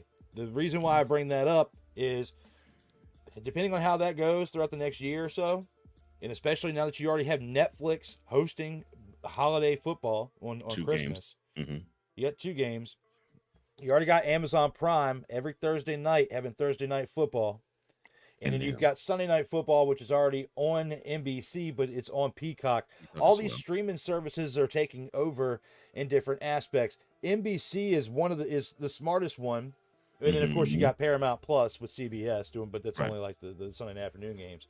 right, Fox is, even though they've got the app and stuff, they're kind of behind the curve with all this because they're not known for really having a streaming platform right. like Paramount Plus has with CBS, even though that's on a lower scale in comparison to Peacock. NBC was pretty much the first real true Hmm. one out of They were all out the there. major networks to Yeah. jump in on this streaming, and that was with Peacock, Hmm. a half a decade ago, it seems like, Hmm. and the other ones are still far Or more. behind. Yeah. If we're going to sit here and talk about death to networks, which is a very good question by Dante, Hmm. I out of all 4 of the major ones between NBC, ABC, CBS, Fox, I see NBC standing tall between all 4 because of what they've built with Peacock outside of cable television. But I think in the next 10 to 15 years, I wouldn't be surprised if we're not working with cable boxes anymore. If it's all app based and it's all your Yeah. TV has the app and you've got to have the internet or you're screwed nowadays in order to watch. There's no cheap box. The days of rabbit ears and analog and all that stuff died Long 20 gone. years ago. I mean, the early Hmm. 2000s was the last you could really, I remember the 90s. Yeah, I'm sure you remember back then. That's all like Hmm. old our generations were, even though mine's a little bit younger still. I remember Hmm. the rabbit ears and the tin Oh yeah. foil to get an extra channel or two or Hmm. whatever. If you're trying to have Yeah. an extra TV in the house but only pay for one cable line, there's a lot of Hmm. different things you can deal with. And now those days Can't are a do long jack with shot that. Yeah. because it's all streaming. Hmm. So, Yeah. and that's what it's all turned into, pretty much the death of networks. And WWE is a big part of it, which is why I brought that up. That's a good point, actually, and I'm glad you did, because I'm with you on that. I was like, huh. I was like, okay, because I was looking at that too. I was like, NFL, they've gone more streaming over the last few years. WWE, they're now going streaming. Well, they've been going streaming, but they're going streaming even harder now. I'm like, huh, okay. Looks like this is going to be how entities are going to have to design uh televising, and it looks like that's how they're gonna have to roll. Um, Ryan said, "Look, I'll say this for Woody, talking about the owner of the Jets, Woody Johnson. He said he did have a come to Jesus moment during Aaron Glenn's introduction and saying he needed to be a better owner. See, that's what I'm talking about. That's what I mean by there's an adult in the room in Aaron Glenn. That's exactly why, because he needed to have that moment. where it's like, But who told okay, him to say that? Because he didn't think of that. It was either Aaron Glenn, like you're talking about, or his kid. probably so. Ryan says, look, I think the pieces on the Atlantic really got to Woody. This is, but we'll see how long this bit of humility lasts. And for those who don't know, Ryan McCarthy is a hardcore Jets fan. He bleeds green in a different type of way, as And it Dante all bleeds green. started with Kermit. And it all started with Kermit. Lord. Oh, and he said, comparing the Jets to the Cowboys, you can't say that about Gerald after his 11-minute, 30-second rant during Brian Schottenheimer's press conference. That's the funny thing. It's the press conference of your head coach, but the owner / GM takes the flying share of the time speaking. That did not happen in Eric Glenn's press conference as a new head coach, new head coach of the Jets. Good point. Of the streaming part, Six says, look, I'm glad for WWE's move to Netflix. He saves me money on monthly streaming fees, although the WWE library hasn't moved to Netflix completely. If I'm not mistaken, though, AEW is now, they've already made the move to Max. I think it was official either last month or in December. But yeah, they've already made the move. They still suck, though. I will not argue on that point. I wish it was 2019 with them, not now. Six says, look, internationally, the NFL does stream on major platforms in various regions and markets. Same for other sports and entities. And Dante says, so there was talks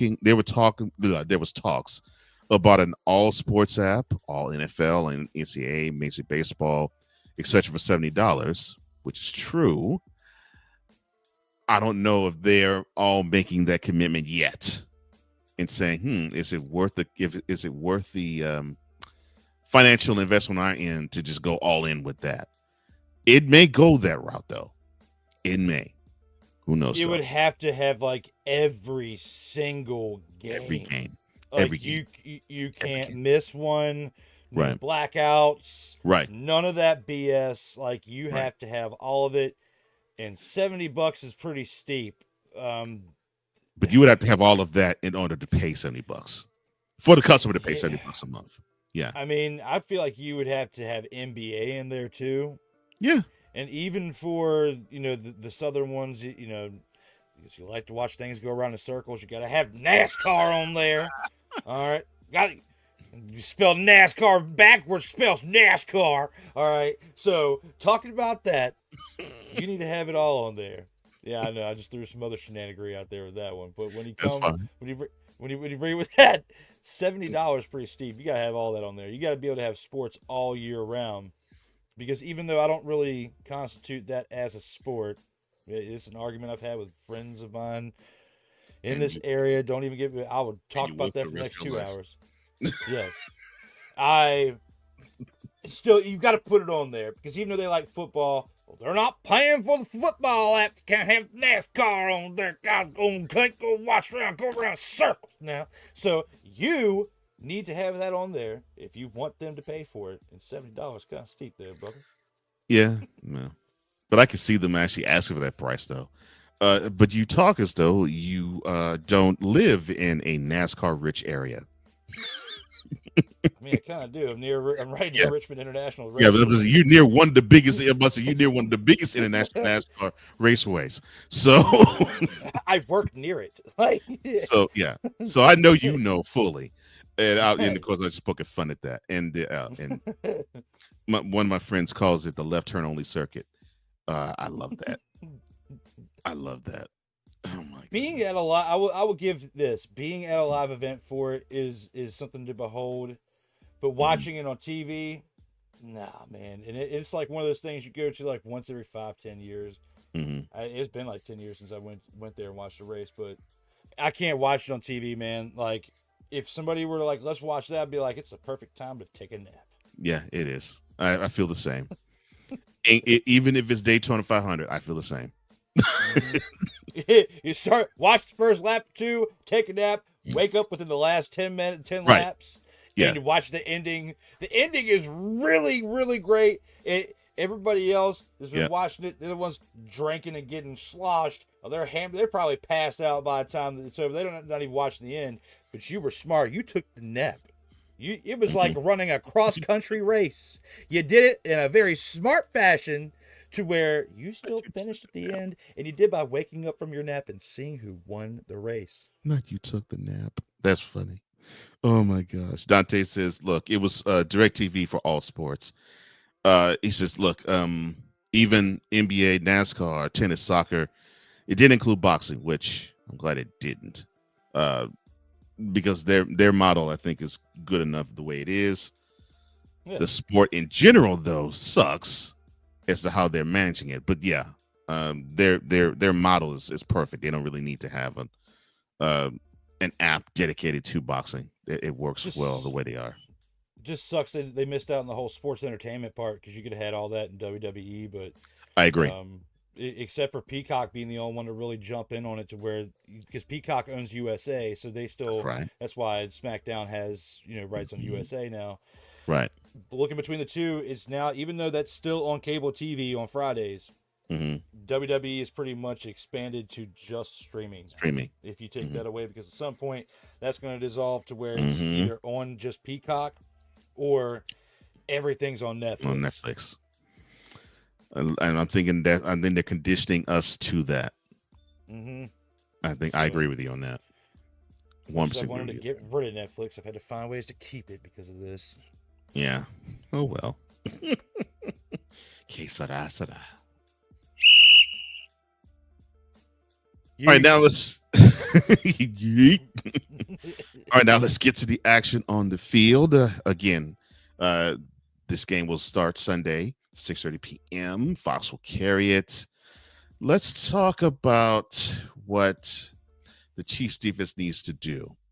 Now, obviously, the bulk of the offense and the way the straw is stirred when it comes to the Eagles offense is Saquon Barkley. So obviously the Chiefs want to find a way to curtail the impact that number 26 has. The Eagles proved in the NFC Championship game that Jalen Hurts, when focused, can be in the pocket and he can dissect a secondary. In this regard, considering the Chiefs' secondary is a little bit better than the Commanders' one, should the Eagles be drawn into Hurts throwing the ball all over the place? That's a good question because I brought up some statistics I want to talk to you about, Cole.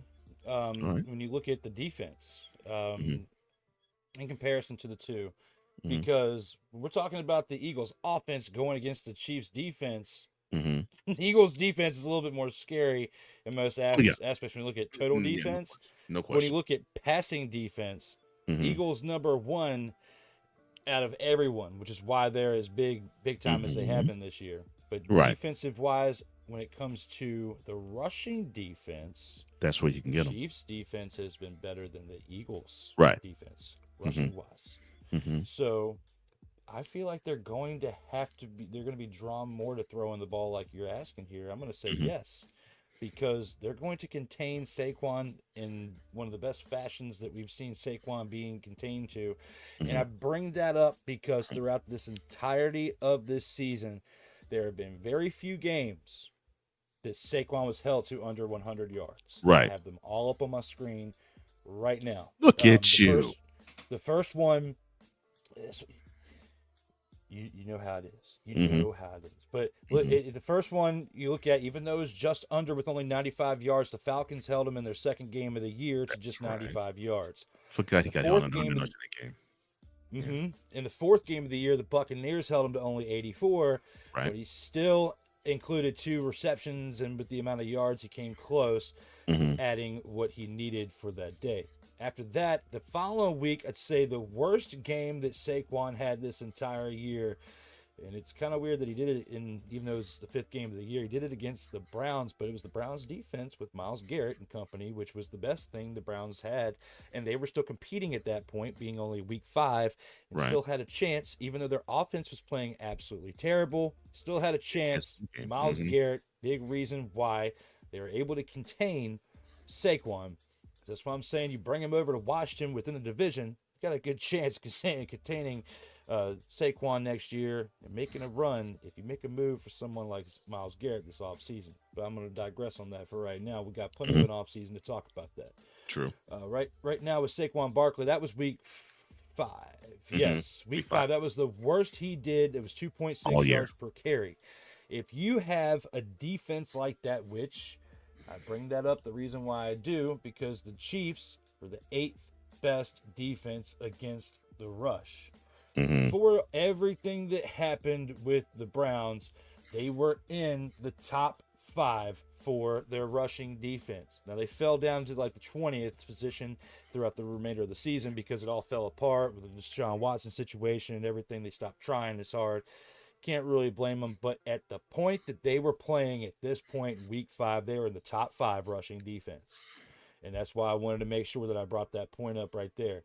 So, Chiefs have a better rushing defense than the Eagles. If you take chapters and with the preparation of what they do, and you've got Steve Spagnuolo, who's one of the smartest individuals out there as far as running a defense, and with what you've got over there with Chris Jones running the defense as you're pretty much a leader, and your other 10 players who've been following suit, even though they've been better in certain cases, in certain ways. Overall, as an entirety of a defense, they're at probably their peak right now. They're a really good unit, because they are part of the reason why this team won 15 games this year, okay?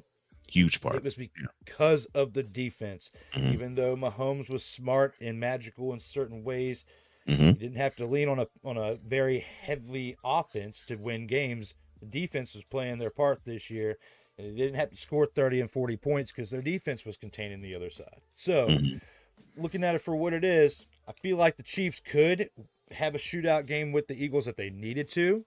Right. I don't think this Chiefs defense is going to allow that, and it's going to be mainly starting with the fact that they're going to have answers to contain Saquon in the run. Not as much as the Browns did in week 5. I agree there. But when you look at other games, like with the Buccaneers holding them to 84 yards, the Cowboys held them to 66 yards on November 10th. You look at the Steelers, held them to 65 yards on 19 carries, 3.4 yards on December 15th. So that was recent. That was the last time that Saquon was held under 100 yards, because then the following week on December 22nd, he ran for 150 against the Commanders, 167 against the Cowboys, 119 against the Packers in the first round of the playoffs. Against the Rams in the divisional round, he had 205, and against the Commanders last week, he had 118 yards. And he has 5 rushing touchdowns in the past 2 games in these playoffs. I don't think that he continues to have numbers like that in this Super Bowl. And it all starts with the number 8th ranked rushing defense of the entirety of the NFL this year, of the Chiefs.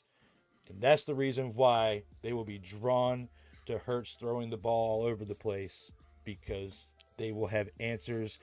And that being the Chiefs' defense will have answers for their running game for the Eagles. Now, Dante, being a fan of the Eagles, he says you got to remember, against the Saints and the Bucks, they did not have AJ Brown nor Devontae Smith. Both are, of course, healthy.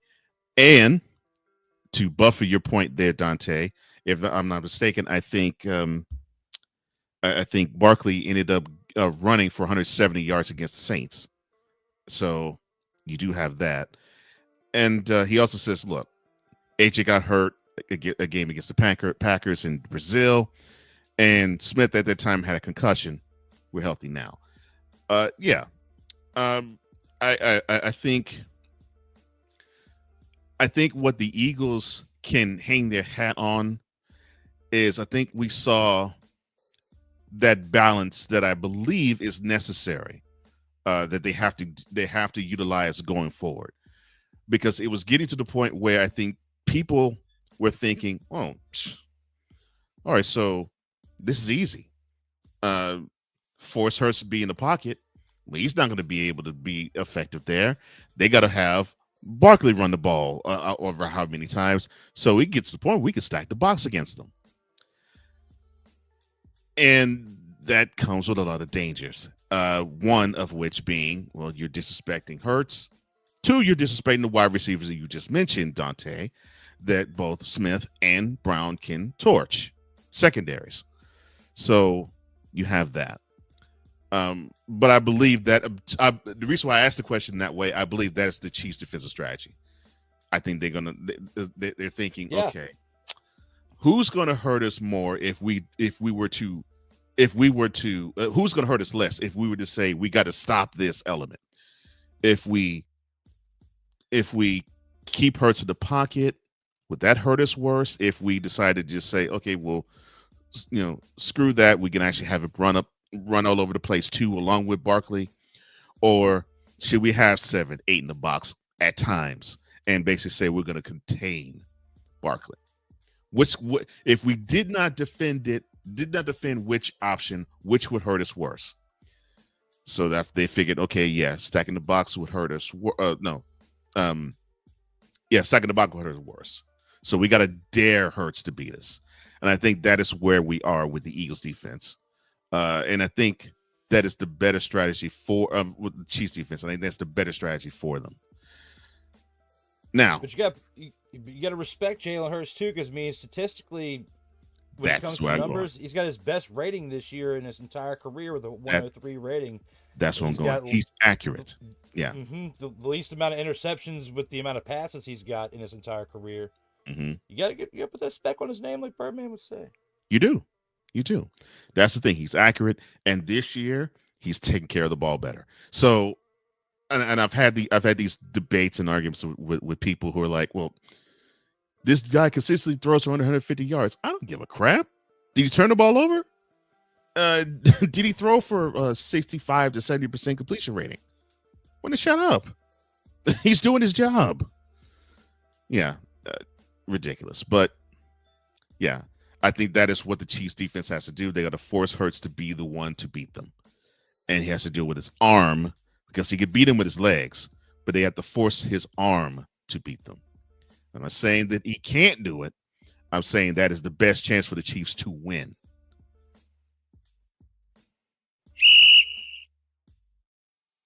Now, turning the attention to the Eagles defense in this regard. So the Chiefs offense is definitely not as dynamic as it was during the Tyreek Hill era, where all Mahomes had to do was throw the ball deep twice or 3 times in a game. Basically, the Mahomes is taking whatever the defense gives them. What the Eagles defense do well, I believe, is they can run blitz at times, and they can hit gaps at times where they don't have to run blitz, but they put the pressure on you to be perfect running the ball. You can run on them, but you have to be dedicated to run on them, and you got to be successful passing, and that is where people can't have success against them, because what you've said and what Dante has said, you're talking about the best secondary in the game. So, pressuring Mahomes, what type of pressure should the Eagles defensive front mount against a quarterback like Mahomes, where he can, if the offense is not going, whether passing or running, he actually can get that back-breaking first down against them? You're going to have to go about this in a similar way that you did with Jaden Daniels this past week, because nice. I like that. Because even though Mahomes doesn't run as much as Jaden Daniels has ran in his rookie season, he has proven that he can be mobile when he needs to, and you need to respect that element of his game, because at certain points throughout the Super Bowl runs that he has had over the past half decade, he has shown his ability to extend the drives with his legs, and that's what he's going to do if you put him in that position, if you got all of his receivers covered and he's dropping back, because when it comes to his running game, it's depleted a little bit. We'll talk about that here more in a little bit. We are. But mainly for this question right here, I would say you got to go about him more in a Jaden Daniels aspect, because he's not going to stand back there like a Statue of Liberty, No. and he's going to be probably out of the opponents that they have faced. Jaden Daniels was a good one for them to face before Mahomes, because Mahomes is like a very well polished version of what Jaden Daniels can become in the future. Good analysis. if Yes. you continue to coach him up right and he continues to grow and meet the potential that we have seen in a very short period of time between his college career and here in the 1 year in the NFL, Mahomes has been doing this for pretty close to a decade now. Mhm. He's got a lot of time established and has one impressive resume. When it comes to this situation right here, I say you got to play him like any other mobile quarterback, and the most comparable one is the most recent game you just had, and that was the NFC Championship. Played your defense very similar to how you played that, and I think you would be just fine as far as your defense goes. I love the fact you said play him like a mobile quarterback because I think that is the downfall of a lot of these defenses. They play him like a traditional drop back pocket passer, which he pretty much is, but them legs destroy a defense, especially a defensive front where they have all the gaps protected. I mean, not protected. They have all the gaps hit. They have they have the stunts that they're going to draw. They have Mahomes cornered the way they want, and then Mahomes finds a way to step into the pocket, and jet away and get away from that pressure. I 100% agree with you. I think the way the Eagles defended Jalen Daniels, which to me I think is a bigger threat in terms of his legs than Mahomes is. The way they defended him, I think that's a similar way they're going to have to defend Mahomes because I really believe the way that the Eagles can get a lot of hay is if they can limit a lot of those breakaway runs that Mahomes has. If they can also make that running game not being so much, and if they can continue to have the Chiefs take what the defense gives them, and I know that the Eagles are not going to give anything deep. So that already I know they're going to take away. So if they could just simply have them dink and dunk and dink and dunk and dink and dunk and feel hopeless that they can't really generate any offense running the ball or with Mahomes escaping pressure, yes, I agree. That's the way they have to defend him.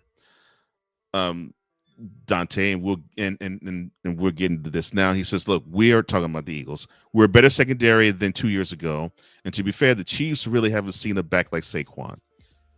No team has seen a back like Saquon this year. No team. The closest would be Derrick Henry, and he's a different type of back than Saquon. But no team has seen a back like him this year."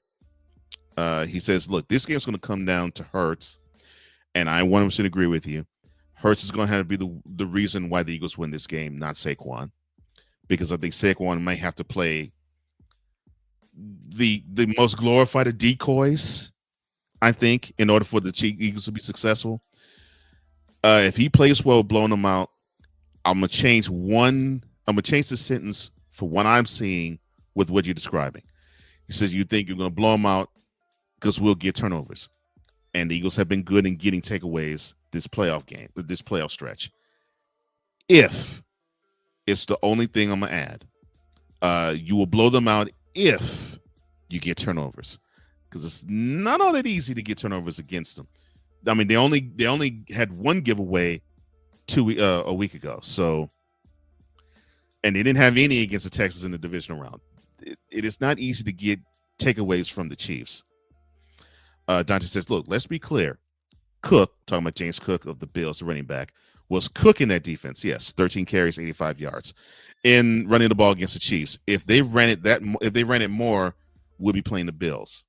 Here's a funny thing: the Bills gained almost 150 yards rushing as a team against the Chiefs, and still lost. So I agree. I think if Cook ran it more, they probably would have won it. But we'll get to why I think that might not be the case." Dante says, "Look, we need to stop Kelsey. If we get there with our front four and spy on Patrick," which basically that's what Drew was alluding to. I think you'll have a spy on Patrick. You could get there with your front four, because I think if Jalen Carter can clog the middle like he has been doing well, and that's the one thing that I wish people talk more about, and no one is. He has manned that middle pretty doggone well this playoff stretch. he is the key of that Eagles defense. He clogs the middle. The Eagles defense can do whatever they want, and that is what I've learned.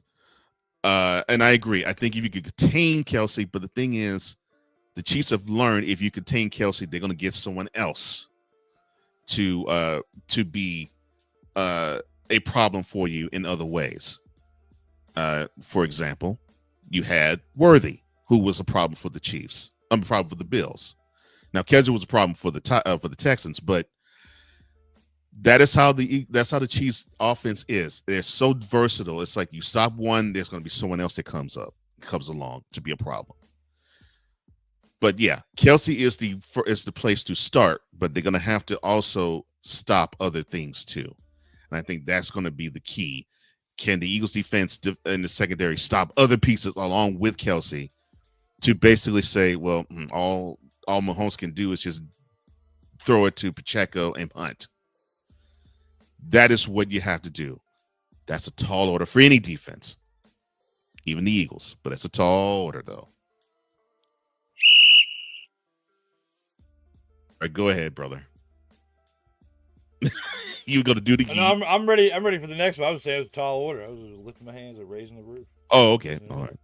Now, flipping it to the Chiefs offense. Now, you made it a really good point in saying that it's a little easier to run against the Eagles front than it is to run against the Chiefs front. And I think, to me, for the Chiefs to actually get any hay, I think that's what they need to do. A diet of Pacheco, a diet of Hunt, even a diet of P. Ryan. Whatever they could do running-wise, and of course, Mahomes getting out the pocket. I think that is where it lies. The only issue I have with the Chiefs running game is that they're not giving up on it too early. I think they don't make it too much of a point to run with their backs enough. So it sort of is like the question is it a lost cause for the Chiefs to run the ball? But when I say run the ball, I'm saying run it with running backs, because seemingly to me, Patrick Mahomes is the most reliable runner they got on the Chiefs. So is it a lost cause for a running back to run the ball consistently against the Eagles?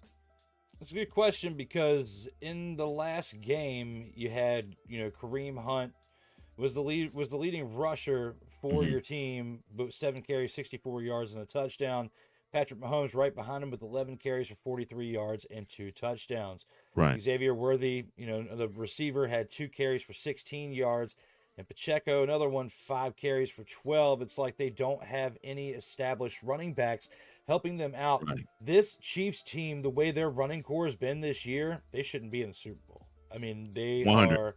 100. It is miraculous based on their defensive play and the mistakes or lack thereof that they have made as an offense. Like, they don't have a strong running game, but they're not giving the ball up. So, because they're playing like they've been there before, that's literally why. If it wasn't for the fact that they have been there before, a team like this would not be in the Super Bowl right now. I think agree. It's because of the championship caliber that they have as individuals on their team. That's the reason why they're there right now.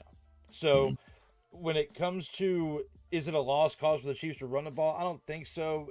It is a whole, because you still have to establish the run. You have to work the clock, right? It's all about time of possession. You must work the clock with this team. Yes. Yeah. So if you don't work the clock with the Chiefs, you have no. I mean, with the Eagles defense, you have no chance, because their scoring defense throughout the entire season, the Eagles were the second best in the NFL, with only giving up 17.8 points per game. Okay. After that, the Chiefs weren't far behind them. They only gave up 19.2 points per game, so they were pretty close. They were in the top 5 of scoring defense. Yeah, they're stingy too.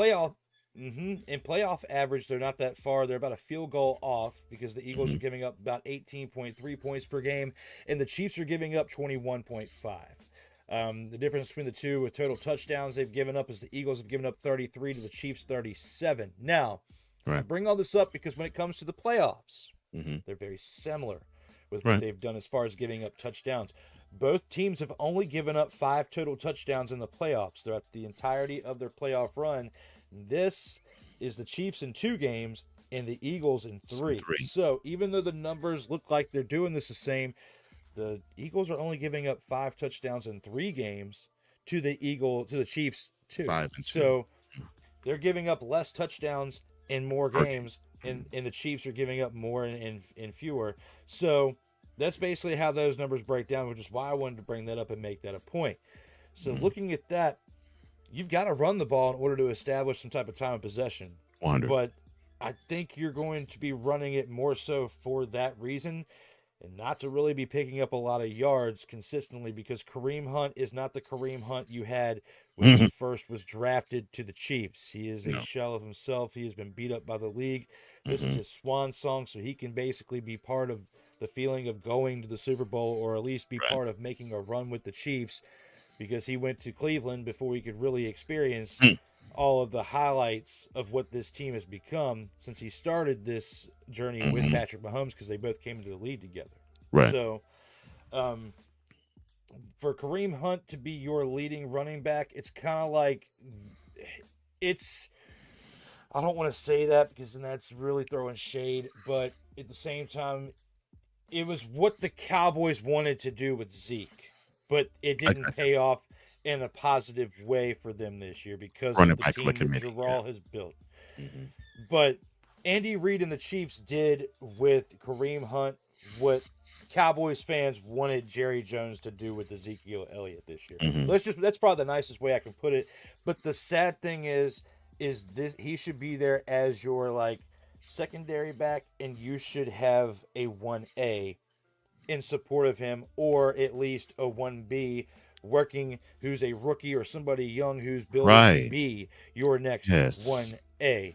So I can't really sit here and say the Chiefs dropped the ball, because you had the opportunity to get Xavier Worthy in the first round and you got him. And I think that move right there, it was good for your future, because and beyond this year. But this offseason, they got to focus on their run game, because their run game this year has been depleted. Regardless of what happens this Sunday, you have to focus on your running game this offseason. You might have to focus on a tight end, because you don't know what's going to happen with Kelsey retiring. There's many things that can happen this offseason to where we're more than likely not going to see this replicated next year to where they're going for 4. So They made this based on the will of the team being there before, but their running game is severely depleted.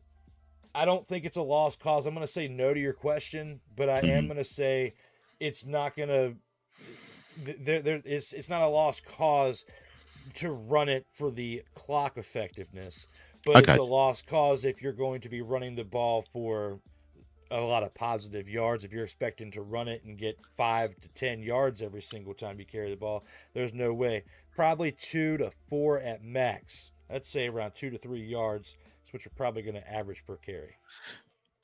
When I was learning the game, I played it before I really learned it. But when I was really learning the game, I remember it was like it was the 2000 Titans, and they were playing in the playoffs, the Ravens, who eventually went on to win the Super Bowl. One of the things that he talked about was, I think they had Jamal Lewis on the team, the Ravens. He didn't gain a lot of yards, but he had a lot of carries. And I remember Tom Jackson, formerly of NFL Primetime, he said, sometimes you have to run not necessarily for the yardage. You got to run for the carries and the time of possession, because you got to give the defense the look that even though you might not be successful, you're still going to run the ball, and you have to gear up to stop it. So yeah, I agree with you there. And I think the Chiefs need to do that. They need to still give the appearance of running, and hey, maybe pop a run or two. Dante says, look, remember, we beat the Ravens in Baltimore.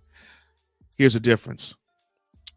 You got a team that they're able to run the ball, and they actually look to run the ball as soon as they get off the bus. And Lamar Jackson, as good as he is throwing, there's times that if you're good enough defense, and you saw it with that game, if you're good enough defense, you can limit him to be a pocket passer, and his effectiveness is not quite there. You can't do that with Mahomes. And that's the only issue there. You can't do it with Mahomes because Mahomes can gobble you up in the pocket. We saw it. We saw it as ascension, and we've seen it even as recently as this past Sunday. He can mess you up in the pocket. So that's the only issue I see in terms of, well, yeah, you can't do that. Well, with the Chiefs, that's a difficult task because this guy can beat anybody in the pocket. Now, to me, I think the game where it really falls in terms of the impact of it, the matchup of the Super Bowl isn't between Mahomes versus Hurts. It isn't between the defensive lines of either side versus the offensive lines of either side. It is, to me, it is between the offense coordinator of the Eagles, Kellen Moore, and the head coach of the team, Nick Sirianni, who also calls plays as well, versus, to me, the best coordinator in the last 25 years, defense coordinator for the Chiefs, Steve Spagnuolo.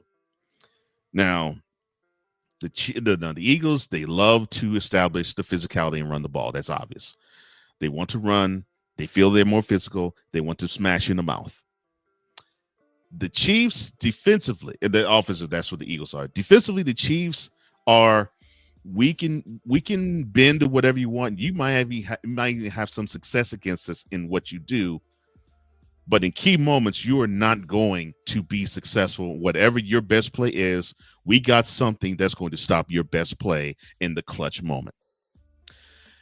And time again, we saw that. Heck, we even saw this 2 years ago, although Kellen Moore wasn't the offensive coordinator of the team at the time. But we saw it even then 2 years ago against these two teams when they were played in the Super Bowl. So my question to you is, can Steve Spagnuolo's play calling be neutralized by Kellen Moore and Nick Sirianni? No, not gonna be neutralized. Because Steve Spagnuolo was putting X's and O's on chalkboards when these two were still in Huggies. Okay, so looking at this for what it is, whatever they have cooked up in their young little minds, like Jimmy Neutron, he is going to be on the other side with his X's and O's on a tablet now and not on a chalkboard, ready to rock and roll. Because every single time we count the Chiefs out, they find a way to win the mother-fathering game. Except for Week 18 when Carson Wentz was leading the charge. It did not matter. And of course, a game against the Bills. We'll talk about all that later on. But right now, that means no merit when you're facing a team like right now. So when it comes to Steve Spagnuolo's play calling being neutralized by Kellen Moore, Nick Sirianni, no. Because he was looking up ways to defeat the younger talent when they were still in their Huggies, because he knew that they were coming for him when they were not in their Huggies anymore. So that's exactly what's happening on the Super Bowl Sunday. He will be the one neutralizing the ones formerly known as Huggies wearers. When Nick Sirianni and Kellen Moore were still in their Huggies. Oh my gosh. In Kellen Moore's case, that actually is rather true. There was Similac on their breath.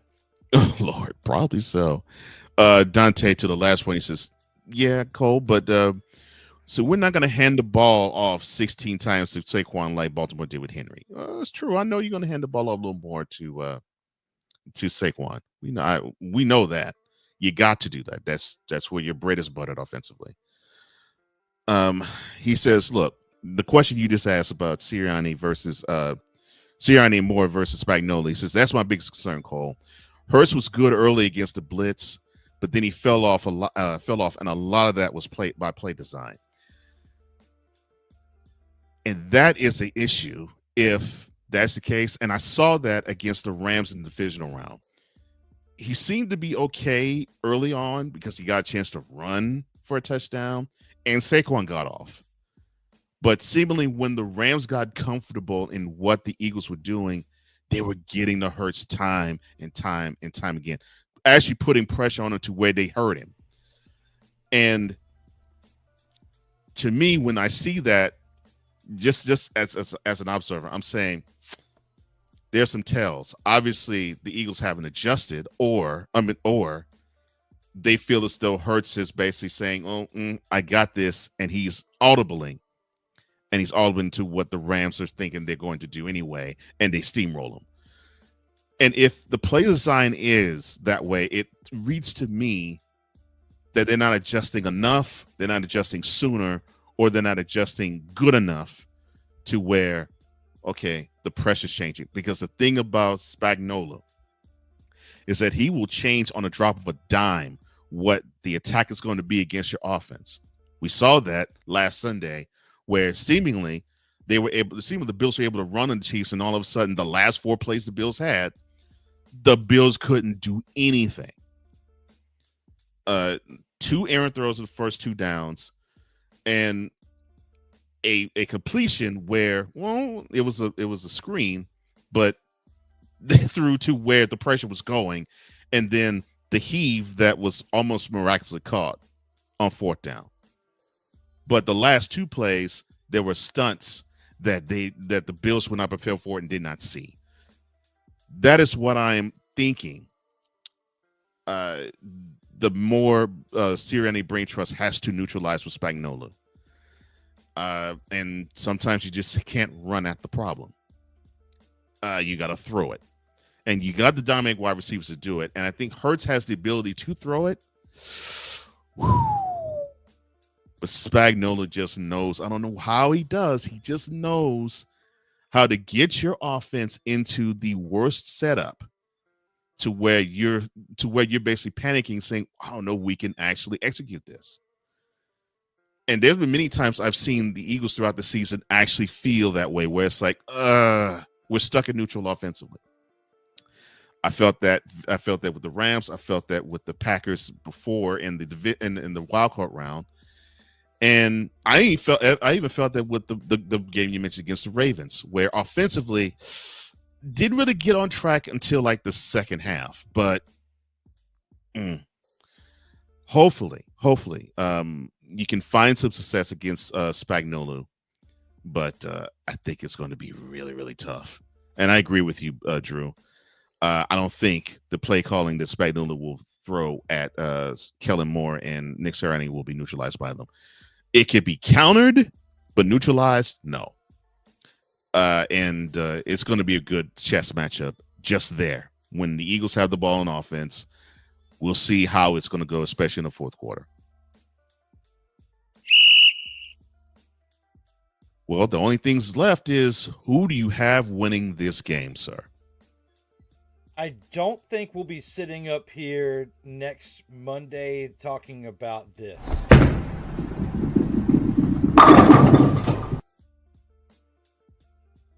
It will not be a game. No, it's not going to be like the NFC Championship. But unfortunately, we will be up here next Monday talking about one of these 2 teams taking the...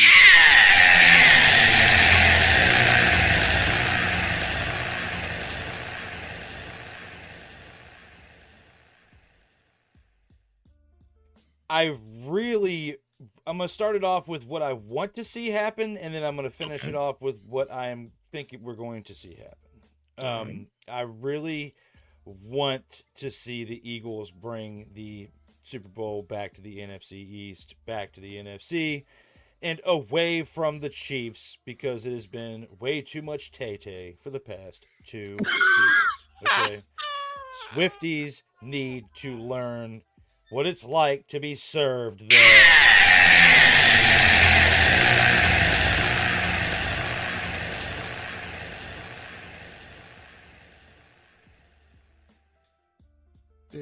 Because let me... You guys want to hear a fucking story? Story is this. Too much Tay-Tay. We are just tired. He said too much Tay-Tay. Too much Tay-Tay. We're tired of the Tay-Tay. We're tired of the Swifties. And we're just flat old tired of the Chiefs. All right? Oh, I can't sit up here too many more times with this type of face and say tired in a straight way when it comes to all of us being out here feeling this way about Tay-Tay, old Trav, and everything that comes about it because we're just all right. Now, back to the situation at hand with the Chiefs who make us feel out here in these streets. What When is it wrong comes with to this? this, we want to see the Chiefs win this game.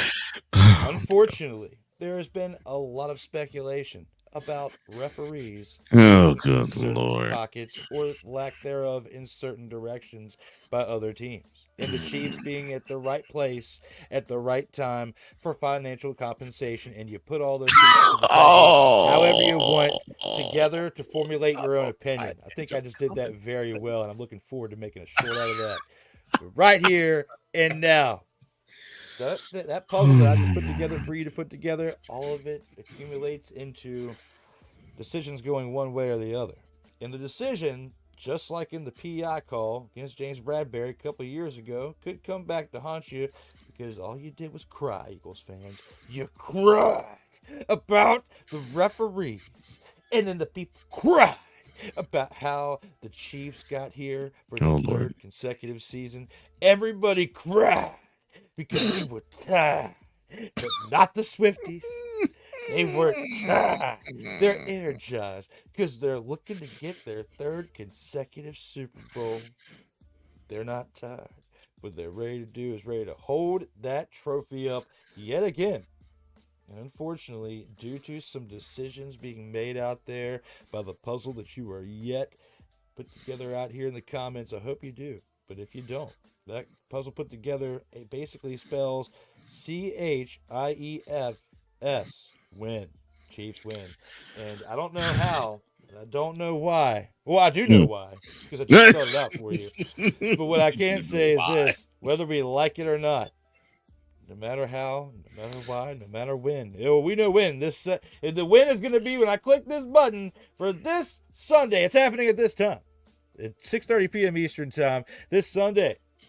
That's when it's happening. The why, the how, the A, the B, the C, the X, Y, and Z. It's coming together this Sunday for the Chiefs to win their third consecutive Super Bowl. I'm Well, sorry, Chiefs. I'm sorry, Eagles. well, I don't want to see it either, but we have to. well. Unlike Drew, I don't really have a rooting interest. I want to see a similar game like we saw 2 years ago against these two teams. I don't care which one wins. I personally don't. Uh, I just want good play. I want all sides to show that they can ball out and shine. That's all I care about. Now, this is the one thing that I find interesting, and this is what is the tell for me, Dante. He says, "Look, Kellen, talking about Kellen Moore, the offense coordinator for the Eagles. He says they're going to have to put a lot of hot reads and quick throws for Hurts, something that he hasn't done lately. But if the blitz doesn't get there, it's over. Here's the thing: uh, the blitz is going to get there. The question is, when is he going to dial it up? And he didn't really blitz all that much, so much like no against the Bills until the last possession they had. He'll throw something. He'll throw something in there. So that is the key. That's the tell. When is the blitz coming? And that's the guessing game you have. But yeah, I agree. The hot reads and the quick throws have to be there in case it comes sooner than you think, or at odd times than you anticipated. I don't think, to me, the Eagles have enough to defend that. Saquon, I think, can boogie all over the Chiefs. And if they do get the turnovers, I agree with you, Dante. They will win. The Eagles will. Unfortunately, seeing Tay dressed in Chief Red in the Grammys Sunday night. I mean, dress and shoes, and nails painted that color too. Not because of her, but because I just don't think a team has been able to solve how you can get the Chiefs out of playing this close game and have them make a mistake and blink late. I think that's what's going to happen. And I think the Chiefs are going to do the same thing. And I hate to say this to you, Dante, not because I'm rooting for it, but because this is what I'm seeing. I think they're going to lure the Eagles into having a close game late, and somehow Mahomes is going to do something on his end to put the Chiefs up, and I think Chris Jones will slam the door on the other end to seal it. I think we're going to see history. I'm not rooting for it, but I think we will see history with the Chiefs becoming the first team in the Super Bowl era to win back to back to back Super Bowl championships. Well, there you have it. That concludes.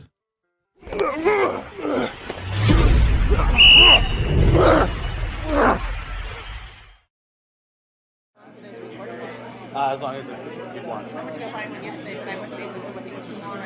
But it's not over just yet. Welcome to the post game. Now, this is where Drew and I take our takes from what we've seen over the past week and give our final thoughts as we end this particular episode. And Drew, the floor is yours, sir. I want to utilize this time to give my take for the snowflake of the week. I knew I forgot something. Thank you, sir. All right, and who is your snowflake, sir? When it comes to my choice for the snowflake of the week, I got to go with somebody who used to be a coach on a team that I like to cheer for. Eric Bieniemy, with that Eli Manning type of look on his face in that bottom left-hand corner. Oh, Lord. As well as that look on his face when he was with UCLA in the top right-hand corner. Eric Bieniemy. Really? Former offensive coordinator for the Kansas City Chiefs, Eric Bieniemy. Former offensive coordinator for the Washington Commanders, Eric Bieniemy. Former offensive coordinator for the UCLA Bruins. Actually, he was as well as an assistant head coach. All this from 2018 on. This man is a two-time Super Bowl mother, father, and champion as part of the Kansas City Chiefs. But ever since then, his life has fallen apart football-wise, because then he goes to the Commanders and dealing with Sam Howell. There was a lot of promise. Didn't quite work out because he leaves from a coach, a very, very genius offensive mind in Andy Reid, and then goes to the Commanders, where he is all by his lonesome, and they win 4 games. Then goes to UCLA, and it doesn't work out there after he tried to replace good old Saint Chip over there calling plays at UCLA. And it didn't work out as the assistant head coach / offensive coordinator. He is gone, and he thinks that he can come on back to the NFL. And comes on back. And he does, under a genius, so-called genius from the Detroit Lions, offensive coordinator, to hide under Ben Johnson. And all he's going to do, because they don't even trust him to run the offense, is just be a running backs coach. I picked him as my snowflake of the week because he continues to hide under better coaching. That is my selection for the snowflake of the week there, Cole Johnson, and that is how I feel. Now, when it comes to the post game, I'm very excited about this week's game, Super Bowl action. Very excited to recap that this upcoming week for Total Football Talk episode 76. But right now I forgot to click this button throughout the entirety of the show. We are here for episode 75. As we are live for hard-hitting gridiron action, whether you're watching this on Comey Media or Sartoba Media, where the struggle is real to be awesome. That's right. Or the replay on BS3 Network. Thank you, BS3. Yes, thank you very much, BS3. Or during the audio versions between several different audio platforms. Thank you, radio stations. Out here in these streams, we greatly appreciate you. But when it comes to this right here, it's been a great year of football. It's going to be a little bit, but it's not right immediately after is what it felt like last year. But the UFL is coming a little bit later. It's going to be March 28th, so we pretty much will have like 5 to 6 weeks, in between NFL and UFL action. But when it comes to that, looking forward to talk about the UFL and the CFL and the NFL in 2025 as we will get closer to that. And I also look forward to looking at more ways to throw more shade basketball-wise at this guy. During the NFL offseason, because they just traded a big man for a point guard. You can score points, but how are you going to defend? Great job to those of you out there in support of. Okay. Because he has a better chance at getting the medal that we talked about earlier with Team USA in flag football than he does at another NBA championship. And that is my final take Oh on Lord, episode 70, Motherfather and 5. why are you like this? Goodness gracious. We weren't even talking about Okay. but he had to be brought up. Oh my goodness. Well, thank you for the catch. I appreciate that. Thank you for looking out. No problem, no problem. Oh, man. But I will do the same as my partner. I will combine my snowflake of the week with my final thoughts. I shall go final thoughts first because my snowflake of the week sort of ties into it.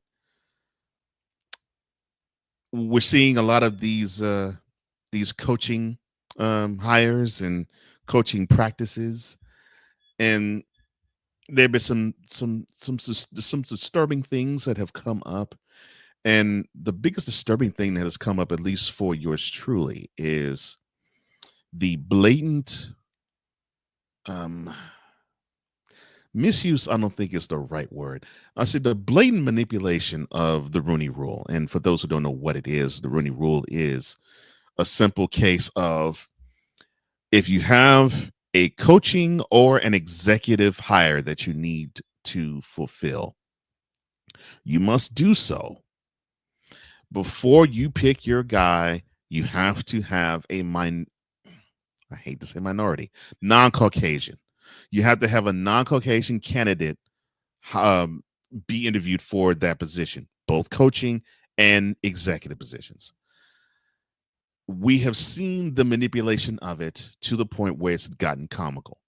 And also another reason I didn't mention earlier, uh, one of the reasons I gave Aaron Glenn the grand champ of the week this week was simply because he saw the handwriting on the wall when Jared Mayo only got 1 year with the Patriots and got the boot.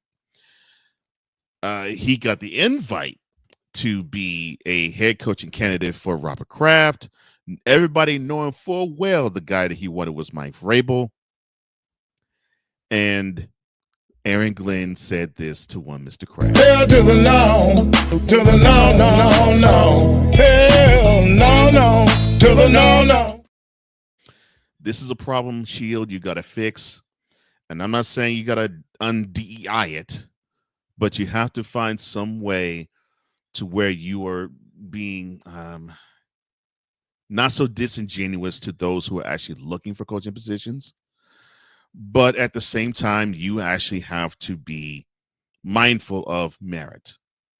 Be mindful of merit, but also be mindful of good candidates who you might not look at because the good old boy network is in full effect.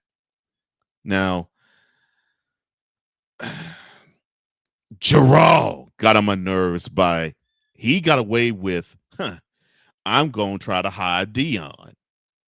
When he didn't want Dion, he wanted a puppet. Enter Brian Schottenheimer, puppet fitting on puppeteer's hand. But the Deion Sanders thing was a smokescreen, and that was frustrating and upsetting to me. But you got to find a way to circumvent this rule. But I know in the end, all 31 all 31 principal owners and the person who actually pulls the strings, who's not the owner of the Packers, I know that you all will find your guy and the final decision is yours. Like with someone like in Jacksonville, the Jaguars, where you found your guy. Out went Peterson, in came in Liam Cohen, and he came from the Bucks. And you summarily said, "Nah, we actually want to pillage more of the Bucks coaching staff," and the Bucks were like, "Nope, you ain't gonna hire anybody from our staff or even interview anybody." But this leads into my snowflake this week, one Mr. Liam Cohen. And the reason why he is such, memo to anybody who goes for a job interview. And it definitely goes for if you land the job. Know the culture in which you are inheriting. Know the culture in which what you are doing and where you're going. Know what is expected before you step foot on whatever property it is. Because the more prepared you are, the better you'll be going. And if you show the opposite, you're going to look as though you're ill prepared, and you're going to basically look like Adam Gase when he was being announced as the head coach of the Jets, with eyes bucked so wide that you would think that it was one of those cartoon caricatures that you're watching. But one Mr. Liam Cohen basically looks like a deer in headlights already, but no, that's really how he looks. You did the biggest no-no, and I'm surprised Jacksonville did not run you out of town as soon as that press conference ended, with you introducing yourself to the public and the press, when you had to basically get the city behind you and saying, quote, Duval, close quote. Duval? Really? Come on, Liam. I don't live in the area. I don't live in the city. I don't live in the county. And I know this. The city of Jacksonville and Duval County is one and the same, because there is not another city, if I'm not mistaken, that is in Duval County but Jacksonville. And if you get out of Jacksonville state limits, you are in city limits, you are in another county in Florida. I know that you're supposed to go Duval, and I don't live there. If you are going to show that you are that ill prepared there, just how much you're going to show how ill prepared you are in leading a team that basically is circling the drain to at least catching up to the Texans, who's the team that runs the AFC South. Your ill preparedness was a joke. And hopefully your stint as the Jaguars head coach doesn't end as a joke. But in how you got the troops ready in saying Duval, I doubt it. I mean, Duval. Really?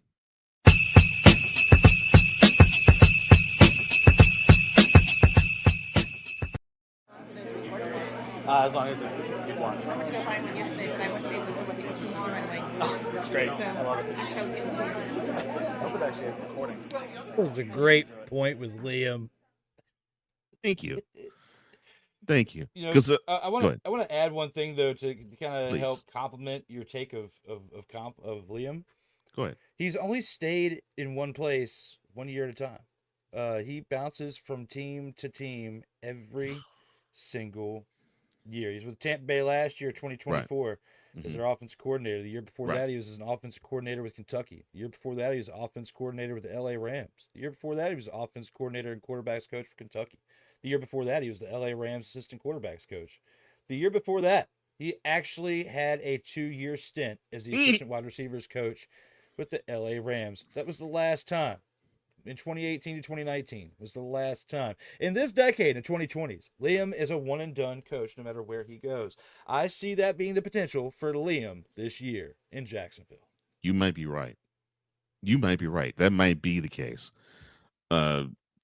Because when I saw that press conference, and I knew a little bit that I was like, he came from the Bucks, right? I knew that much. But man, I did not know him. I'm like, oh my gosh, you look like you are ill prepared, and you're going to run this team to the ground just by the press conference I'm seeing. And I'm not rooting for your team. In fact, I hope I beat you. I hope my team beats yours twice every year. But I'm like, come on, man. You know, And before we go, go ahead. Go ahead. The only other thing that I wanted to end this with before we get into our usual, before we roll out, is Liam starts with...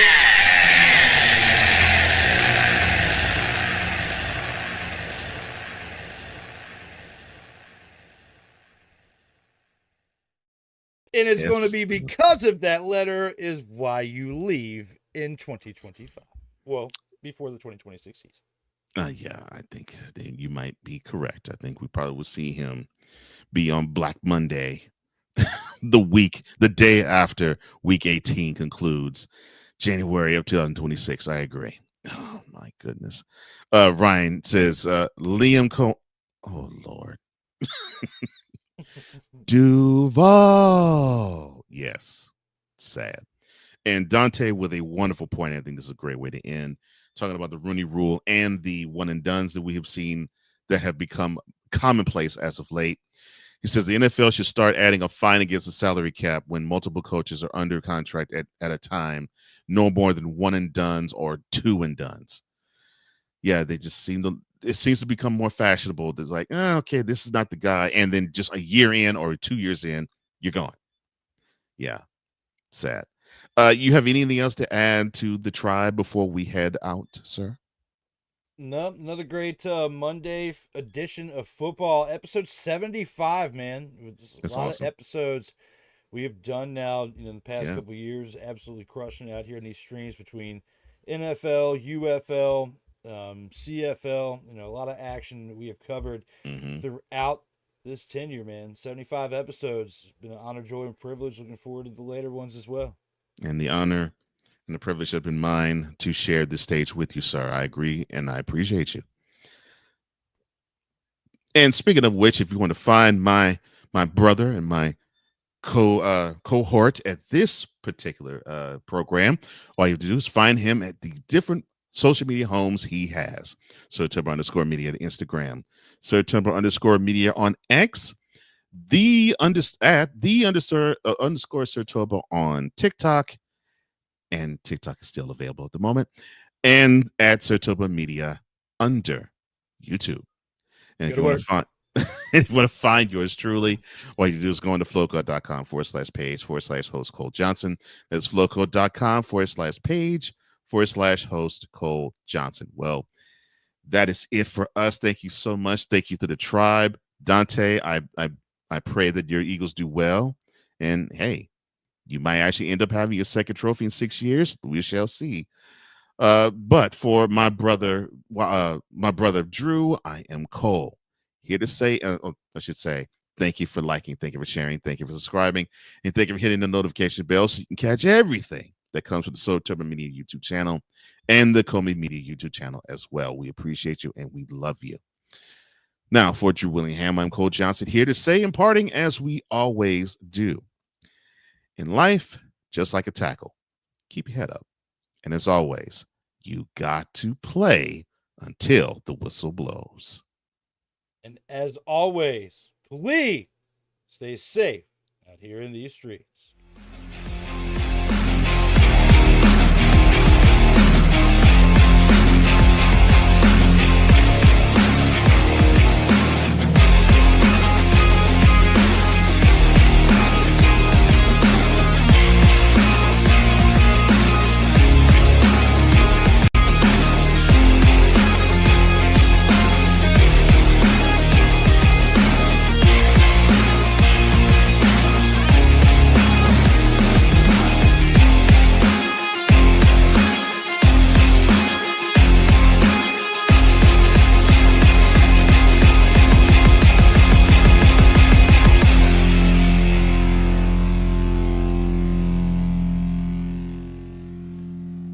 I bet Tay-Tay told Travis to sing that song after the AFC Championship. Oh my gosh. Do a little dance, make a little love.